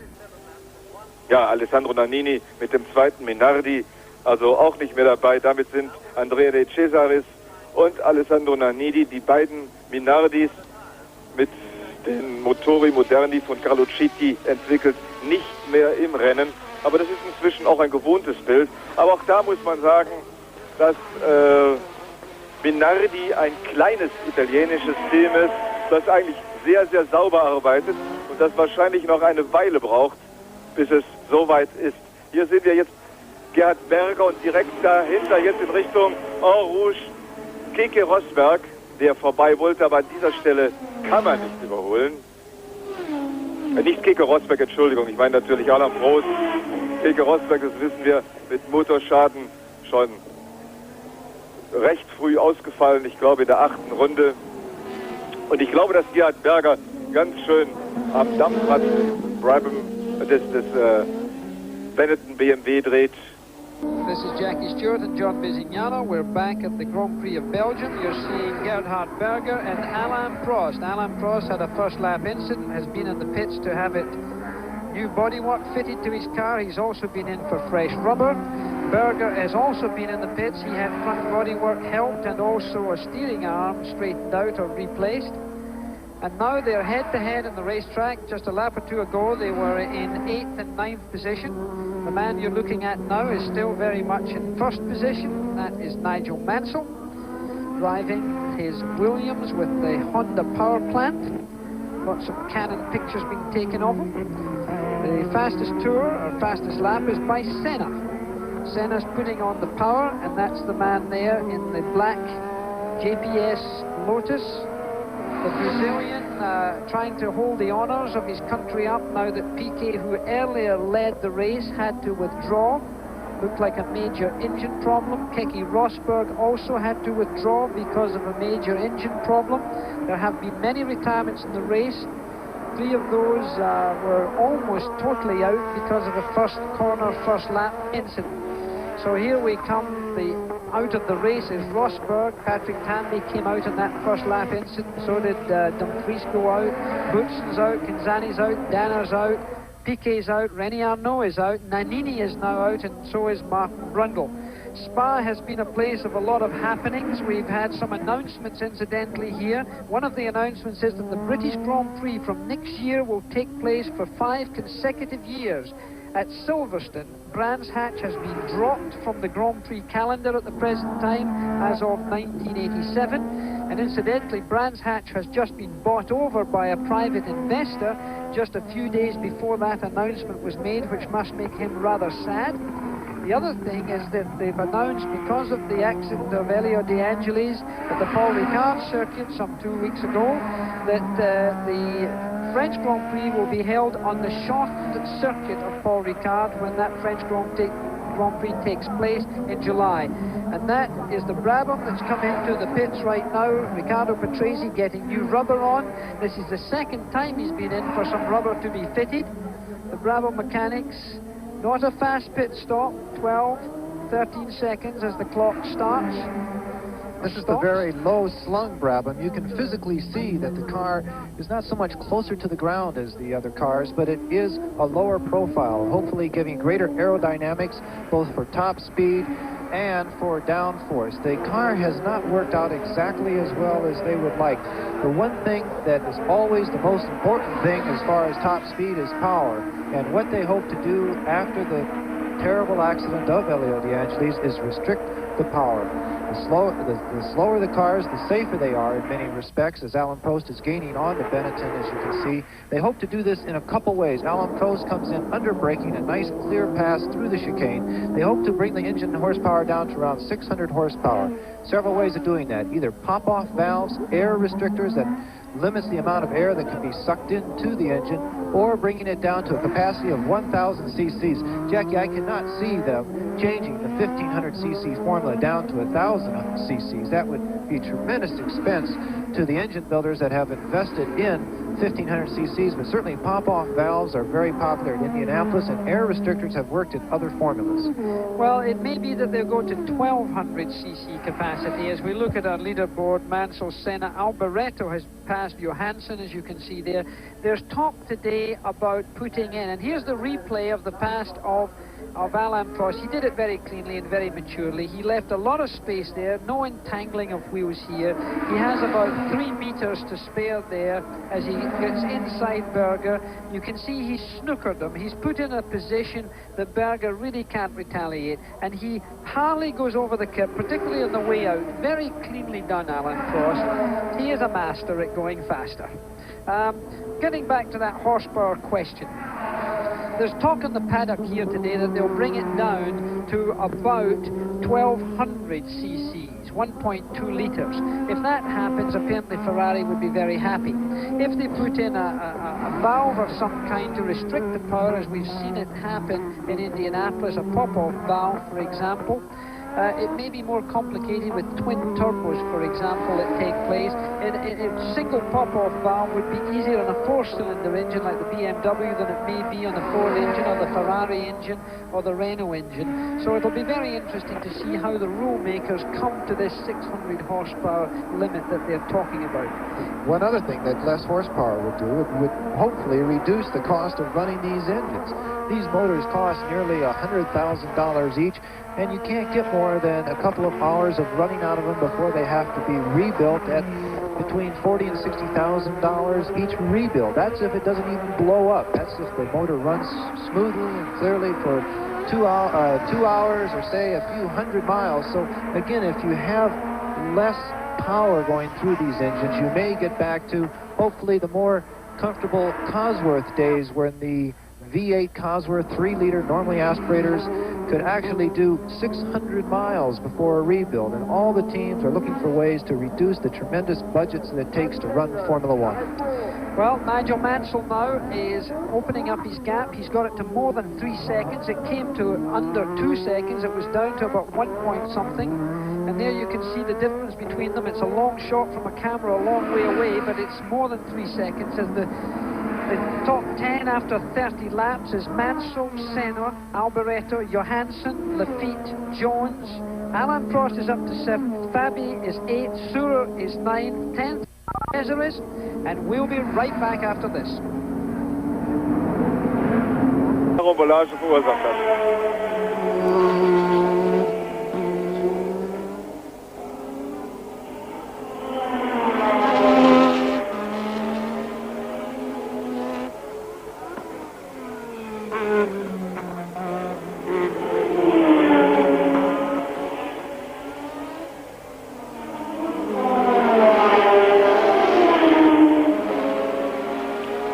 Mansell fährt sehr, sehr schnelle Rundenzeiten um 2:00:72. Fast für gefährlich halte, Willi, wie der Uwe Mahler eben schon andeutet, dass auch hier der Treibstoffverbrauch kritisch werden kann. Allerdings muss ich sagen, dass ich annehme, dass der Renault-Motor noch etwas durstiger ist als der Honda-Motor. Ja, das kann schon sein. Ich weiß es nicht, wie das hier ist, wer da der durstigere der Motoren ist. Aber vielleicht kann der Uwe uns mal sagen, wer wohl nach seiner Meinung der Motor mit dem höchsten Spritverbrauch hier ist. Das ist im Moment relativ schwer zu sagen. Ich glaube, die 8-Zylinder sind da auf jeden Fall im Nachteil, das ist ganz eindeutig. Wie das Verhältnis bei den Spitzenteams ist, lässt sich relativ schwer beurteilen.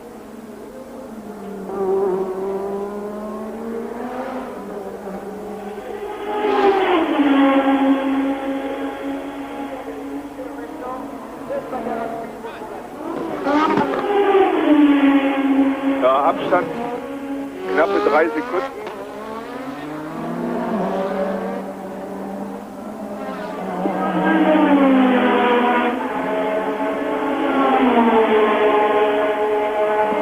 Michele Alboreto auf Platz 3 fahren, Startnummer 27.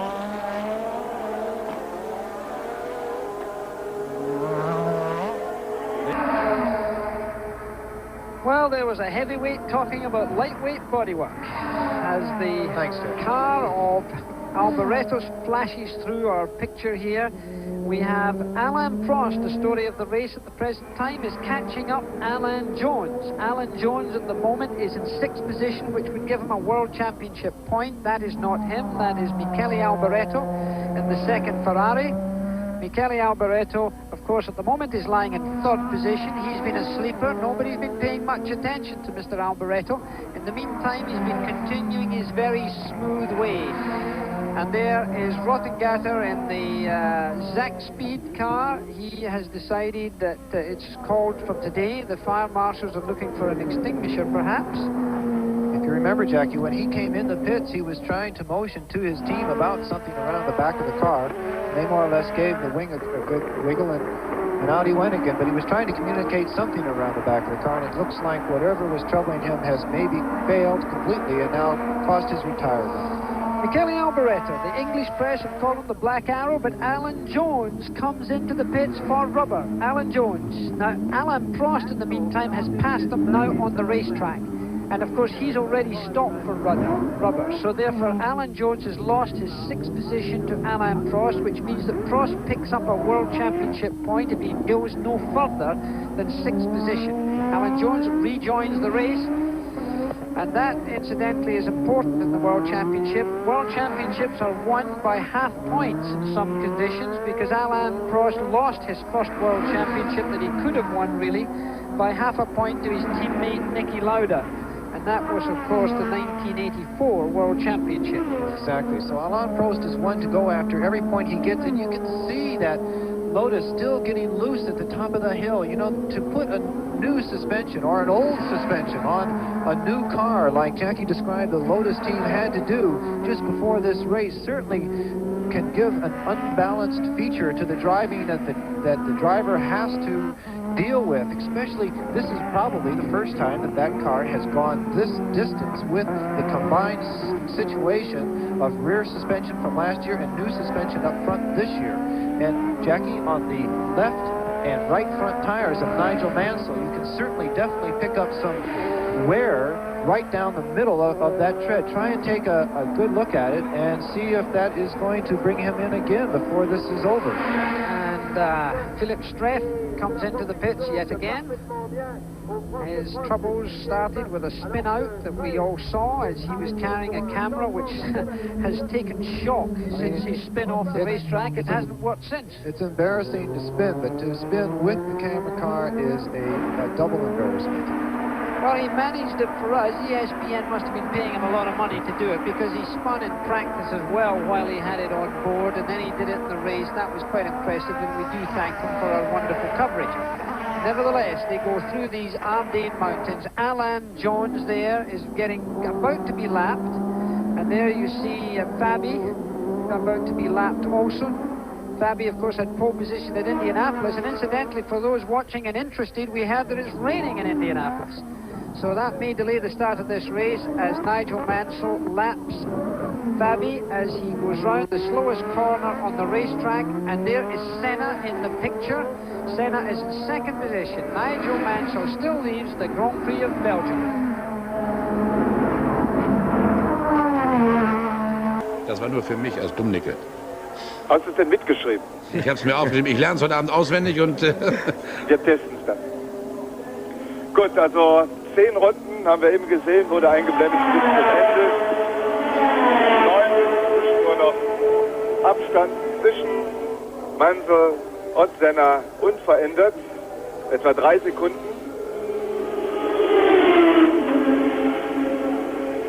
Und es muss schon etwas Unvorhergesehenes passieren am Auto von Nigel Mansell.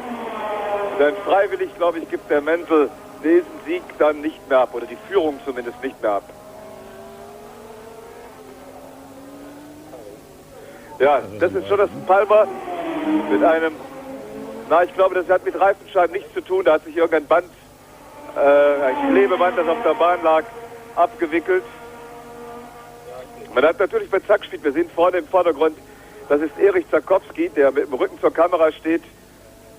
ist Erich Zakowski, der genau beobachtet, was passiert. Man hat bei Zack-Speed auch das Reifenwechsel. This is Jonathan Palmer, the good doctor, is in the pits. He's had problems. He's not in the leaderboard at all. He's not in contention. He was lying 14th. So therefore, he is not really a force to be reckoned with in this event. The people up top are Mansell, Senna, Alboreto, Johansson, Lafitte. Alain Prost has got himself a point in the World Championship right now. Alan Jones, Fabi, Surer, De Cesaris, Patrese, Berger, Streff and Palmer. And there's a good battle going. There's Alan Jones getting in the way. Oh, come on, Mansell, take your time. You're leading the motor race. Don't go in such a hurry. There's no rush now. There wasn't one blue flag being waved down the pit lane there. You must understand that these drivers, especially when they're running that close to each other, are still battling for positions, and what happens is they cannot see the car 2 cars back. They are certainly aware of the 1 car just behind them, but Nigel Mansell can be totally blocked by the car in between the pack of 3 there, and you almost saw it on the replay. Here's this replay. Now, Nigel Mansell, in my opinion, is being too urgent here. He tries to go one way, then he goes another way. Now, he could have got himself in a problem there. When you're leading a motor race, the maturity of a Prost or a Piquet would not have made him do such extreme movements, because any of those drivers, if they had moved the wrong way, could have involved him in a situation which could potentially have taken him out of the race. That's where it's very important to say, hang on a second, let me be mature, take your time. Now you can see that the blue flag was being waved there to Berger. It was that car along with Alan Jones that you saw Mansell getting involved with a few moments ago. Mansell's now got a clear track ahead of him. Alan Jones and the Ford engine pass into the car. And I'm sure in Indianapolis they'll all be watching this coverage. There'll be the Penske's, there'll be the Mekums, there'll be the Hasses. They'll all be watching from their suites. And this is the car of Alan Jones, the red car there, and the leader is ahead of us. That's Nigel Mansell. Senna's second, Alboreto's third. We'll be coming back for the final laps of the Grand-Pri of Belgium after this.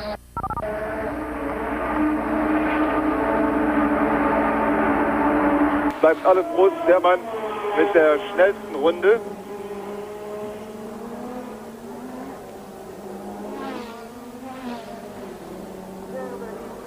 Und Jonathan Palmer ist jetzt wieder auf der Strecke. Der ist also weiter. Fährt derzeit auf Platz 14.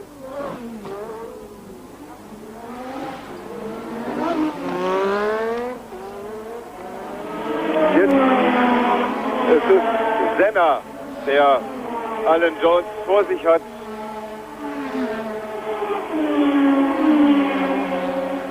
Und an der Stelle, der wir jetzt gerade Ayrton Senna sahen, in der En Rouge, da... The Spa-Frankorsham circuit, the Grand-Pri of Belgium is taking place. We're looking from our helicopter shot at Ayrton Senna. Mr. Senna's just gone through our picture, and there is Berger and Fabi, teammates, and the Benetton team not in contention. There you see the car of Alan Jones, and Alboreto seems to have caught, and there is Alboreto having a little look. There he is, Alboreto, and Alan Jones is behind that, or is it Stefan? Stefan Johansson. Stefan Johansson is coming up to threaten Alboreto. These are on the same laps. They're really close to each other. Now here is a situation I wonder what will occur. Stefan Johansson is clearly the number 2 driver in the Ferrari team. The young Swede, grateful to be in Ferrari a year ago. Now he is threatening his number 1, the Black Adder. He is Michele Alboreto. And now Johansson was having a look at him, getting under braking at the end of the fast straight stretch. Alboreto now wants to finish third in this Grand-Pri of Belgium. It's been about 10 races since Alboreto has finished a race. He's been in real bad trouble. He wouldn't like to give away his third place because, of course, that would be 4 points in the World Championship. But Stefan Johansson is certainly a heavy threat to him. Enzo Ferrari, the Commendatore, will be sitting in Maranello watching this performance, and I wonder what he's thinking. He's always been a man to put one driver against the other. He's always had race politics within drivers. Well, of course, Jackie, he actually, as we see one of the Minardis stopping there, that is Andrea Di Trezis of Italy. He was really not in top contention, running 10th at the time, helping the marshals push the car out of the way. Michele Alboreto was brought into the Ferrari team by Condottieri Ferrari, especially to try and make a world champion, Italian world champion, in the Ferrari team. Locking up a brake there, certainly feeling the pressure of Stefan Johansson. Going wide up on the curve. Stefan Johansson definitely got why they switched us off that particular shot there, except to see Zach Speed being overtaken by our leader. We will try and get back to the Ferrari. We have to apologize. This is the National Belgium feed. They are not ESPN directors or cameramen. But we were saying Stefan Johansson, the brave young Ferrari lion, coming in to a second seat in a Ferrari that has a tremendous amount of pressure. Ferrari traditionally putting pressures on their drivers to the point where even this early in the season, they have said that they are thinking of new drivers next year. Stefan Johansson and I talking about that earlier this week. 6 tours left until the end of this particular Grand Prix, with Nigel Mansell pacing himself, looking at his fuel gauge, trying to get everything working right down to the last second so that he can maintain this lead over Ayrton Senna. But Jackie, you know what Ferrari is like as far as pressure on their drivers, and what would be the team rules. Now we know that McLaren has said drivers can race each other for points. Last year we saw tremendous battles between Niki Lauda and Alain Prost, racing each other in Holland right down to almost a photo finish. But would Stefan Johansson be in trouble by saying that, here we see the difference between Mansell and 3 seconds, but that's still quite a bit of time in Formula One. Would Stefan Johansson be in trouble for passing Alboreto in a Ferrari team? I think he might be. If Alboreto is going a lot slower, I think it might be all right. But Alboreto is about 16 seconds behind Senna, and I think seniority may come into play. And he is an Italian in an Italian car with an Italian team manager and an Italian owner. I'd rather think that it might be that way, unless, of course, he waves him through, and he could wave him through. Well, he didn't look like he was ready to wave him through there on that last braking situation. Must be tough for a young, talented driver like Johansson to know that he has the opportunity to pass, and he is not allowed to do it because of team rules. It is, but that's the rule of the game. You know, you have to sometimes bow to seniority. So that's what's happening right now. Let's wait and see what develops. That's Alan Jones coming into a picture with Ayrton Senna attempting to get past him and, of course, put a lap on him. He has already been lapped once, and he will just be lapped in the second time round this 4-mile circuit in just a few moments, I think. Senna sitting higher than usual in that car, I would dare to say, sitting up high in the car. Alan Jones, I've always thought, sits a little too high in his car, but Senna today seems to be further up in the cockpit than I've seen him for a few races. You know, Jackie, this is only the 4th outing for that particular Ford motor. It certainly shows a good reliability factor here, where the Ford is able to go and run, well, maybe a lap behind due to circumstances, but here, this late in the race, Senna cannot get past Alan Jones, with Senna with the Renault engine that has been race-proven for many, many years. And we've just been told out of camera that Johansson has passed Alboreto. So we have Stefan Johansson now in 3rd position. He's got up there, so there is a new development.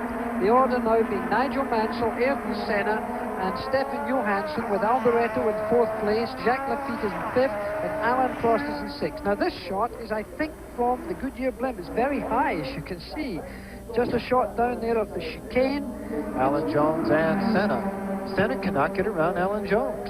I think Senna must be paying attention to his fuel consumption now, because he's certainly dropping back. He's Jones. Alan Jones moved over. Well done, Alan. The Australian has shown very good manners, as he is clearly quite quickly allowing Senna to pull away there. And get he's actually slowed also, Jackie. Yeah, it may be that he has a little problem. But Senna now has got a clear track, but he's more than 4 seconds, nearly 5 seconds behind Nigel Mansell. Let's see what the Brazilian decides to do. This is the point where he has been tempted to pull up the boost. You saw them both in that picture. You saw the straightaway separated them. You'll see the Black John Player's special car trying to do everything it can to catch Nigel. But Senna in the past has turned up that boost and run out of gas. Last year at the British Grand Prix, he would not forego being passed by Alain Prost, and he kept turning up the boost until he ran out of gas just before the finish and therefore scored no points whatsoever. Alboreto coming through with the Ferrari. Camera panning back to the Benetton teams. We have teammates here racing each other. There goes Fabi through the chicane, followed by his teammate Berger, who certainly had high hopes. Those are the first cars that are shod by Pirelli in this race. Well, the Benettons are not really in this race really seriously. They're fairly far down. Berger's in 11th place and Fabi's in 8th, actually. There's a difference of a lap between those two cars, so there's not much of a race going on there. But I think that the race that's going up top, Johansson's pulled away from Alboreto by more than 2 seconds now. And I don't think Nigel Mansell is going to be severely threatened in this race unless something strange happens. Fuel consumption could play a part. Now it's down to the spectators to bite their nails. A lot of interesting people come to these races. Innes Ireland, by the way, is one of the journalists here. He writes on Road and Track. Innes Ireland, incidentally, held the lap record at the old Spa circuit for about 2.5 years in the 60s. This is the place where Jim Clark won 4 Grand Prix. It was through 1962, 3, 4, 5. He won those great races here. It was the circuit where the McLaren won its first ever Grand Prix in the hands of Bruce McLaren. Dan Gurney won the race for the American Eagle here. I won the Belgian Grand Prix, but not at this racetrack. I was leading it once and ran out of petrol on the final lap, unfortunately, which is not unknown at this track. And with only 3 laps to go, we are going to have to be very careful at what the fuel situation is in the Honda. I spoke to Nigel Mansell no more than 15 minutes before the beginning of the race, and he wasn't at all comfortable with the fuel consumption figures. Well, he could begin to back off slightly here, but he has to be very careful looking in his rear view mirrors and also collecting in all the information he can from his pits. Of course, his pits are letting him know exactly what type of a lead he has, if Senna's catching him or not. Nigel Mansell, 31 years old, from Midlands, England, brought into Formula One by the great and late Colin Chapman into Team Lotus. Stefan Johansson there, you don't even see Alboreto in that shot any longer. So even though he did go ahead and put a pass on his teammate, the fact that he can pull away and go ahead into 3rd spot in a respectable position has to get him out of trouble with the Conduttore. You have Stefan Johansson is 19 seconds behind Senna at this point, so it doesn't look like we're going to have a huge battle unless fuel comes into this between 2nd and 3rd. Okay, let's just run over the top 10 at the present time. Nigel Mansell, Ayrton Senna, Stefan Johansson, Alboreto and the other Ferrari, Jacques Lafitte, the first of the Pirelli runners, the rest are all running in Goodyear. Alain Prost in 6th position, he's not going to catch Lafitte incidentally. Alan Jones is 7th, Theo Fabi is 8th, 9th is Mark Thurer, and 10th is Riccardo Patrese. He's in the top 10, he's driving the Brabham, and of course the sad news just 10 days ago was that Elio De Angelis lost his life in an accident at the Paul Ricard circuit during private testing, driving a Brabham, so there's only 1 car in the race. It's running 10th right now. Well, of course, Jackie, another sad accident, not at the Paul Ricard circuit, but in between the Paul Ricard circuit and the airport earlier this year was team owner, developer, and giant of Frank Williams Racing. Frank Williams had a terrible road accident, rolling the car off the road and suffered a very serious injury to his spine, which for many, many weeks totally paralyzed him.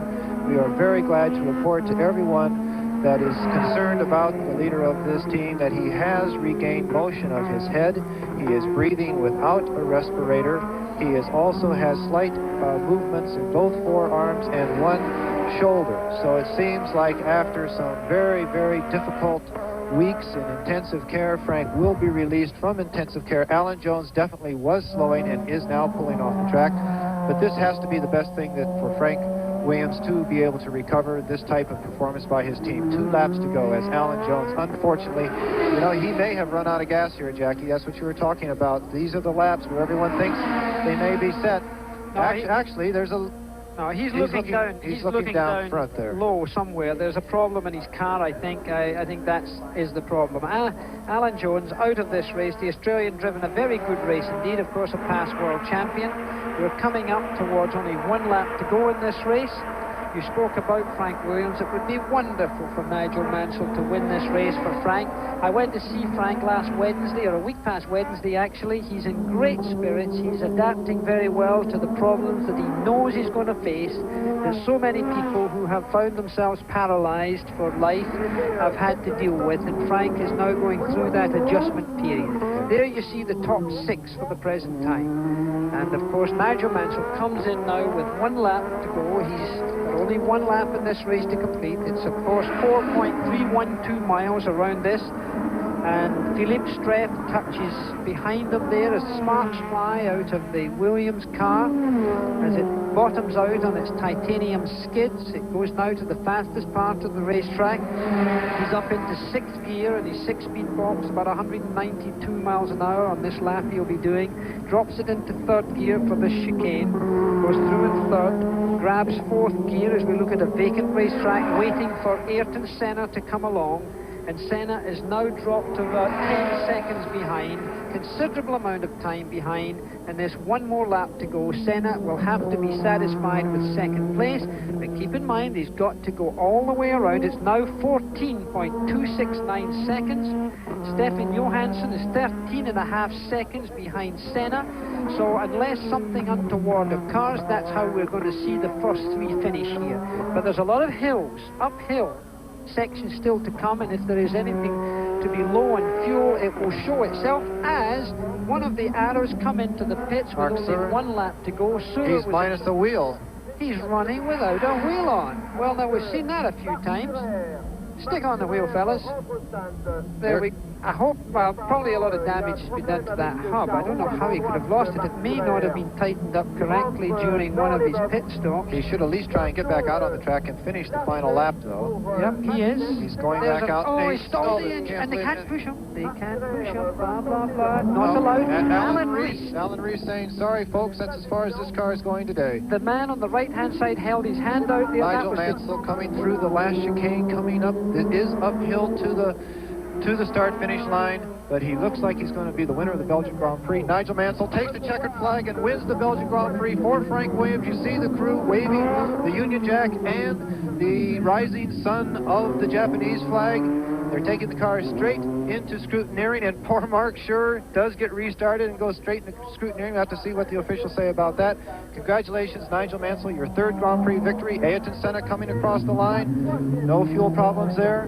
And we'll see if Stefan Johansson, yes, Stefan Johansson, great drive, Stefan Johansson. He's going to, and Alboreto certainly closed in on him. Stefan Johansson's going to want me to wear his driver's suit between every race. Well, good luck. I just wonder whether that was in fact Stefan Johansson driving that car. I just wonder whether it was John Bizignano after seeing that safety plate. Certainly some style similarities, that's for sure. Well, you're looking down as the cars are brought in, and there's Senna's car coming to a stop. This is for the technical checkup. The cars down have to be weighed. Alain Prost, a very brave 6th place finish and 1 championship point comes to Alain Prost, which will give him a total of 23 points in the World Championship. It will, however, give 28 points to Ayrton Senna. So Senna has a lead in the World Championship standings. Nelson and Piquet did not pick up any points today. Keke Rosberg didn't, but Nigel Mansell did. He picks up 9 points. So he brings himself up to 18 points.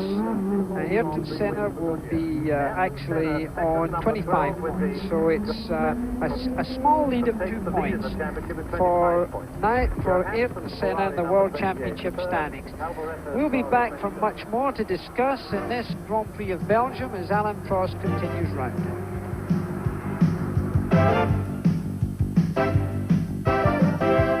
Ja, dann schreibst du morgen auf 28. Ja, richtig. Ja, und dann Prost mit 23 Punkten Zweiter. Er hat ja einen Punkt dazu bekommen. Dritter ist Mansell mit 18 Punkten. Und naja, das reicht jetzt, weil wir kriegen das gleich noch vom Computer da bestimmt reingegeben. Und Jonathan Palmer müsste 12. geworden sein. Da kommt Alain Prost.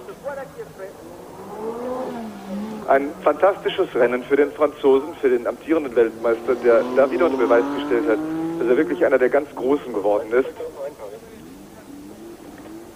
Denn er hat ja lange Zeit in der Box gestanden, nachdem sein Fahrzeug bei der Startkollision, für die er nichts konnte, so stark beschädigt wurde. Und dann sich wieder vorzuarbeiten auf Platz 6 ist eine fantastische Leistung. Einlauf dieses Rennens: Mansell vor Senna, Johansson, Alboreto, Lafitte, Prost, Fabi, Patrese, dann Sura, Berger, Jones, Streif, sie alle werden ja noch gewertet, und Palmer.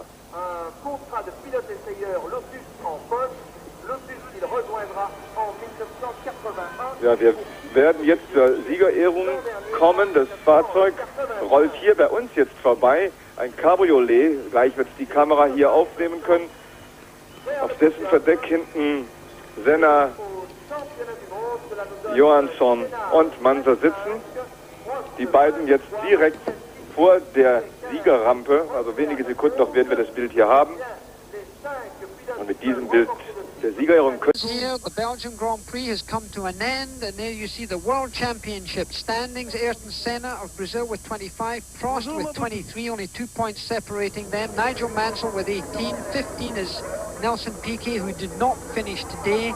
Rosberg is 11th, and here you see the checkered flag being given to Nigel Mansell in slow motion, a happy flag for him. Look at the flags on the left-hand side of the picture, the rising sun and Old Rule Britannia. And there's the happy picture at the end. Look at that, Stefan Johansson speaking now to Nigel Mansell. The national anthem, United Kingdom, being played, God Save the Queen. Nigel Mansell tucking his earplugs in, coming to attention. Looks a little tired, a little winded after this.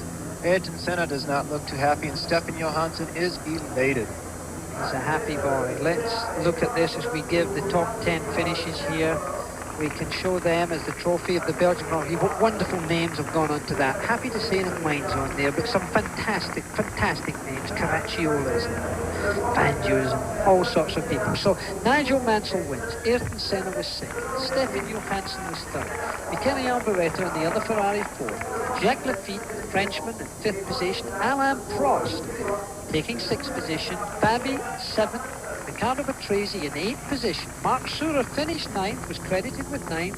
Gerhard Berger, who was sitting on the front row of the grid at the beginning, finished 10th. Alan Jones, for your information, was 11th, and Streff was 12th, the only runners at the end. And look at the champagne. Old Morten Chandon getting a plug again. Look at them all over the place, emptying it all over. Ayrton Senna and Nigel Mansell not chatting very much there. Not chatting at all. And there's the Constructors' Championship. McLaren are still leading with 34. The Tag McLaren team, Williams, are very close to them in 33 points.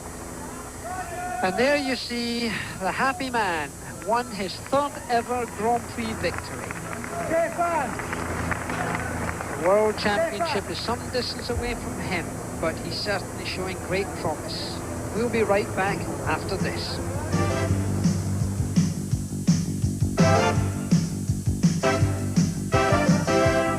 Shot of the Spa-Frankorsham circuit in the Ardennes forest. One interesting thing is that the World Championship, the first 3 places, is occupied by 3 different types of engine manufacturers. When turbos first came in, it was totally dominated by 1 or 2 teams, and here we have the Lotus Renault, McLaren Tag, designed by Porsche, and the Honda, driven by Nigel Mansell. So Formula One in turbo specification is becoming closer and much more competitive. Something good to see.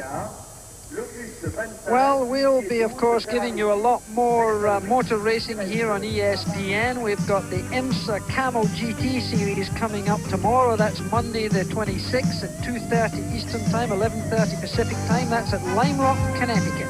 Then on the 1st of June, you're going to have the Kart American 200. That's going to be at Wisconsin State Fair Park. Mario Andretti is the defending champion. That's going to be an interesting event in Milwaukee. So then you've got the next one, of course, after that is the one we'll be doing, the Canadian Grand Prix. And you, of course, will be live there again. The Grand Prix of Belgium has been brought to you by BF Goodrich TA radios, built for you to take on the road. By MasterCard, MasterCard International. Master the possibilities. And by Budweiser, Beechwood aged for that clean, crisp taste. John Bizignano saying goodbye from Belgium.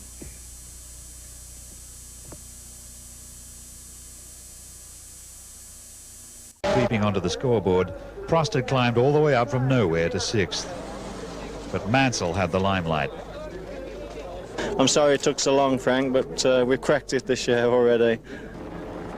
And so, as if to bear out Sigmund Freud's theories about the infantile impulse at the root of all endeavour, the boys lined up again to see how far they could squirt. Nigel, you had a shambles at Monaco to get through, and you had a shambles at Belgium to get through. Tell me about the first corner. I think it's very unlucky for Alan. I didn't see what happened, but I was very fortunate because I didn't make a very good start, so I was a few cars behind. But I don't see what happens because it takes me all my time to miss the accident, and I was very fortunate to get round the corner like I did. Now, round about lap 5, we suddenly had you go down 2 places, and Johansson and Senna got past you. What happened there? It was my mistake. I was going very, very quickly coming into the bus stop chicane, and I pushed the brakes, and they work okay, but I wasn't stopping as quick as I needed to. So I jumped the chicane, and the second curb I hit, the whole car takes off. So I turn the wheel, and when it lands, I put it into a spin, and then I have to stop. I wait for both Ayrton and Stefan to go past. It was a bad moment, but I recovered, and the car is very strong and fortunately survived it. Now tell me, how difficult was it to keep Senna behind you in the closing stages? Well, I tell you, very, very difficult, because we were up to here with the fuel, and as you know, he was catching me, and then I had traffic, but then I managed to turn the boost up just for 1 lap, and I managed to get away for about another 2 or 3 seconds, and that just broke the toe, because if he gets within a couple of seconds, he can get a toe all down the straight, and I was very concerned that I didn't want him to use me as his fuel conserver. So I managed to get that little bit of a break, and I got through the traffic reasonably well, and it turned out all right in the end. You have to think a lot as well as drive, don't you? But I tell you, the team did a lot of the thinking for me this afternoon. The radio worked fantastic in my helmet this afternoon.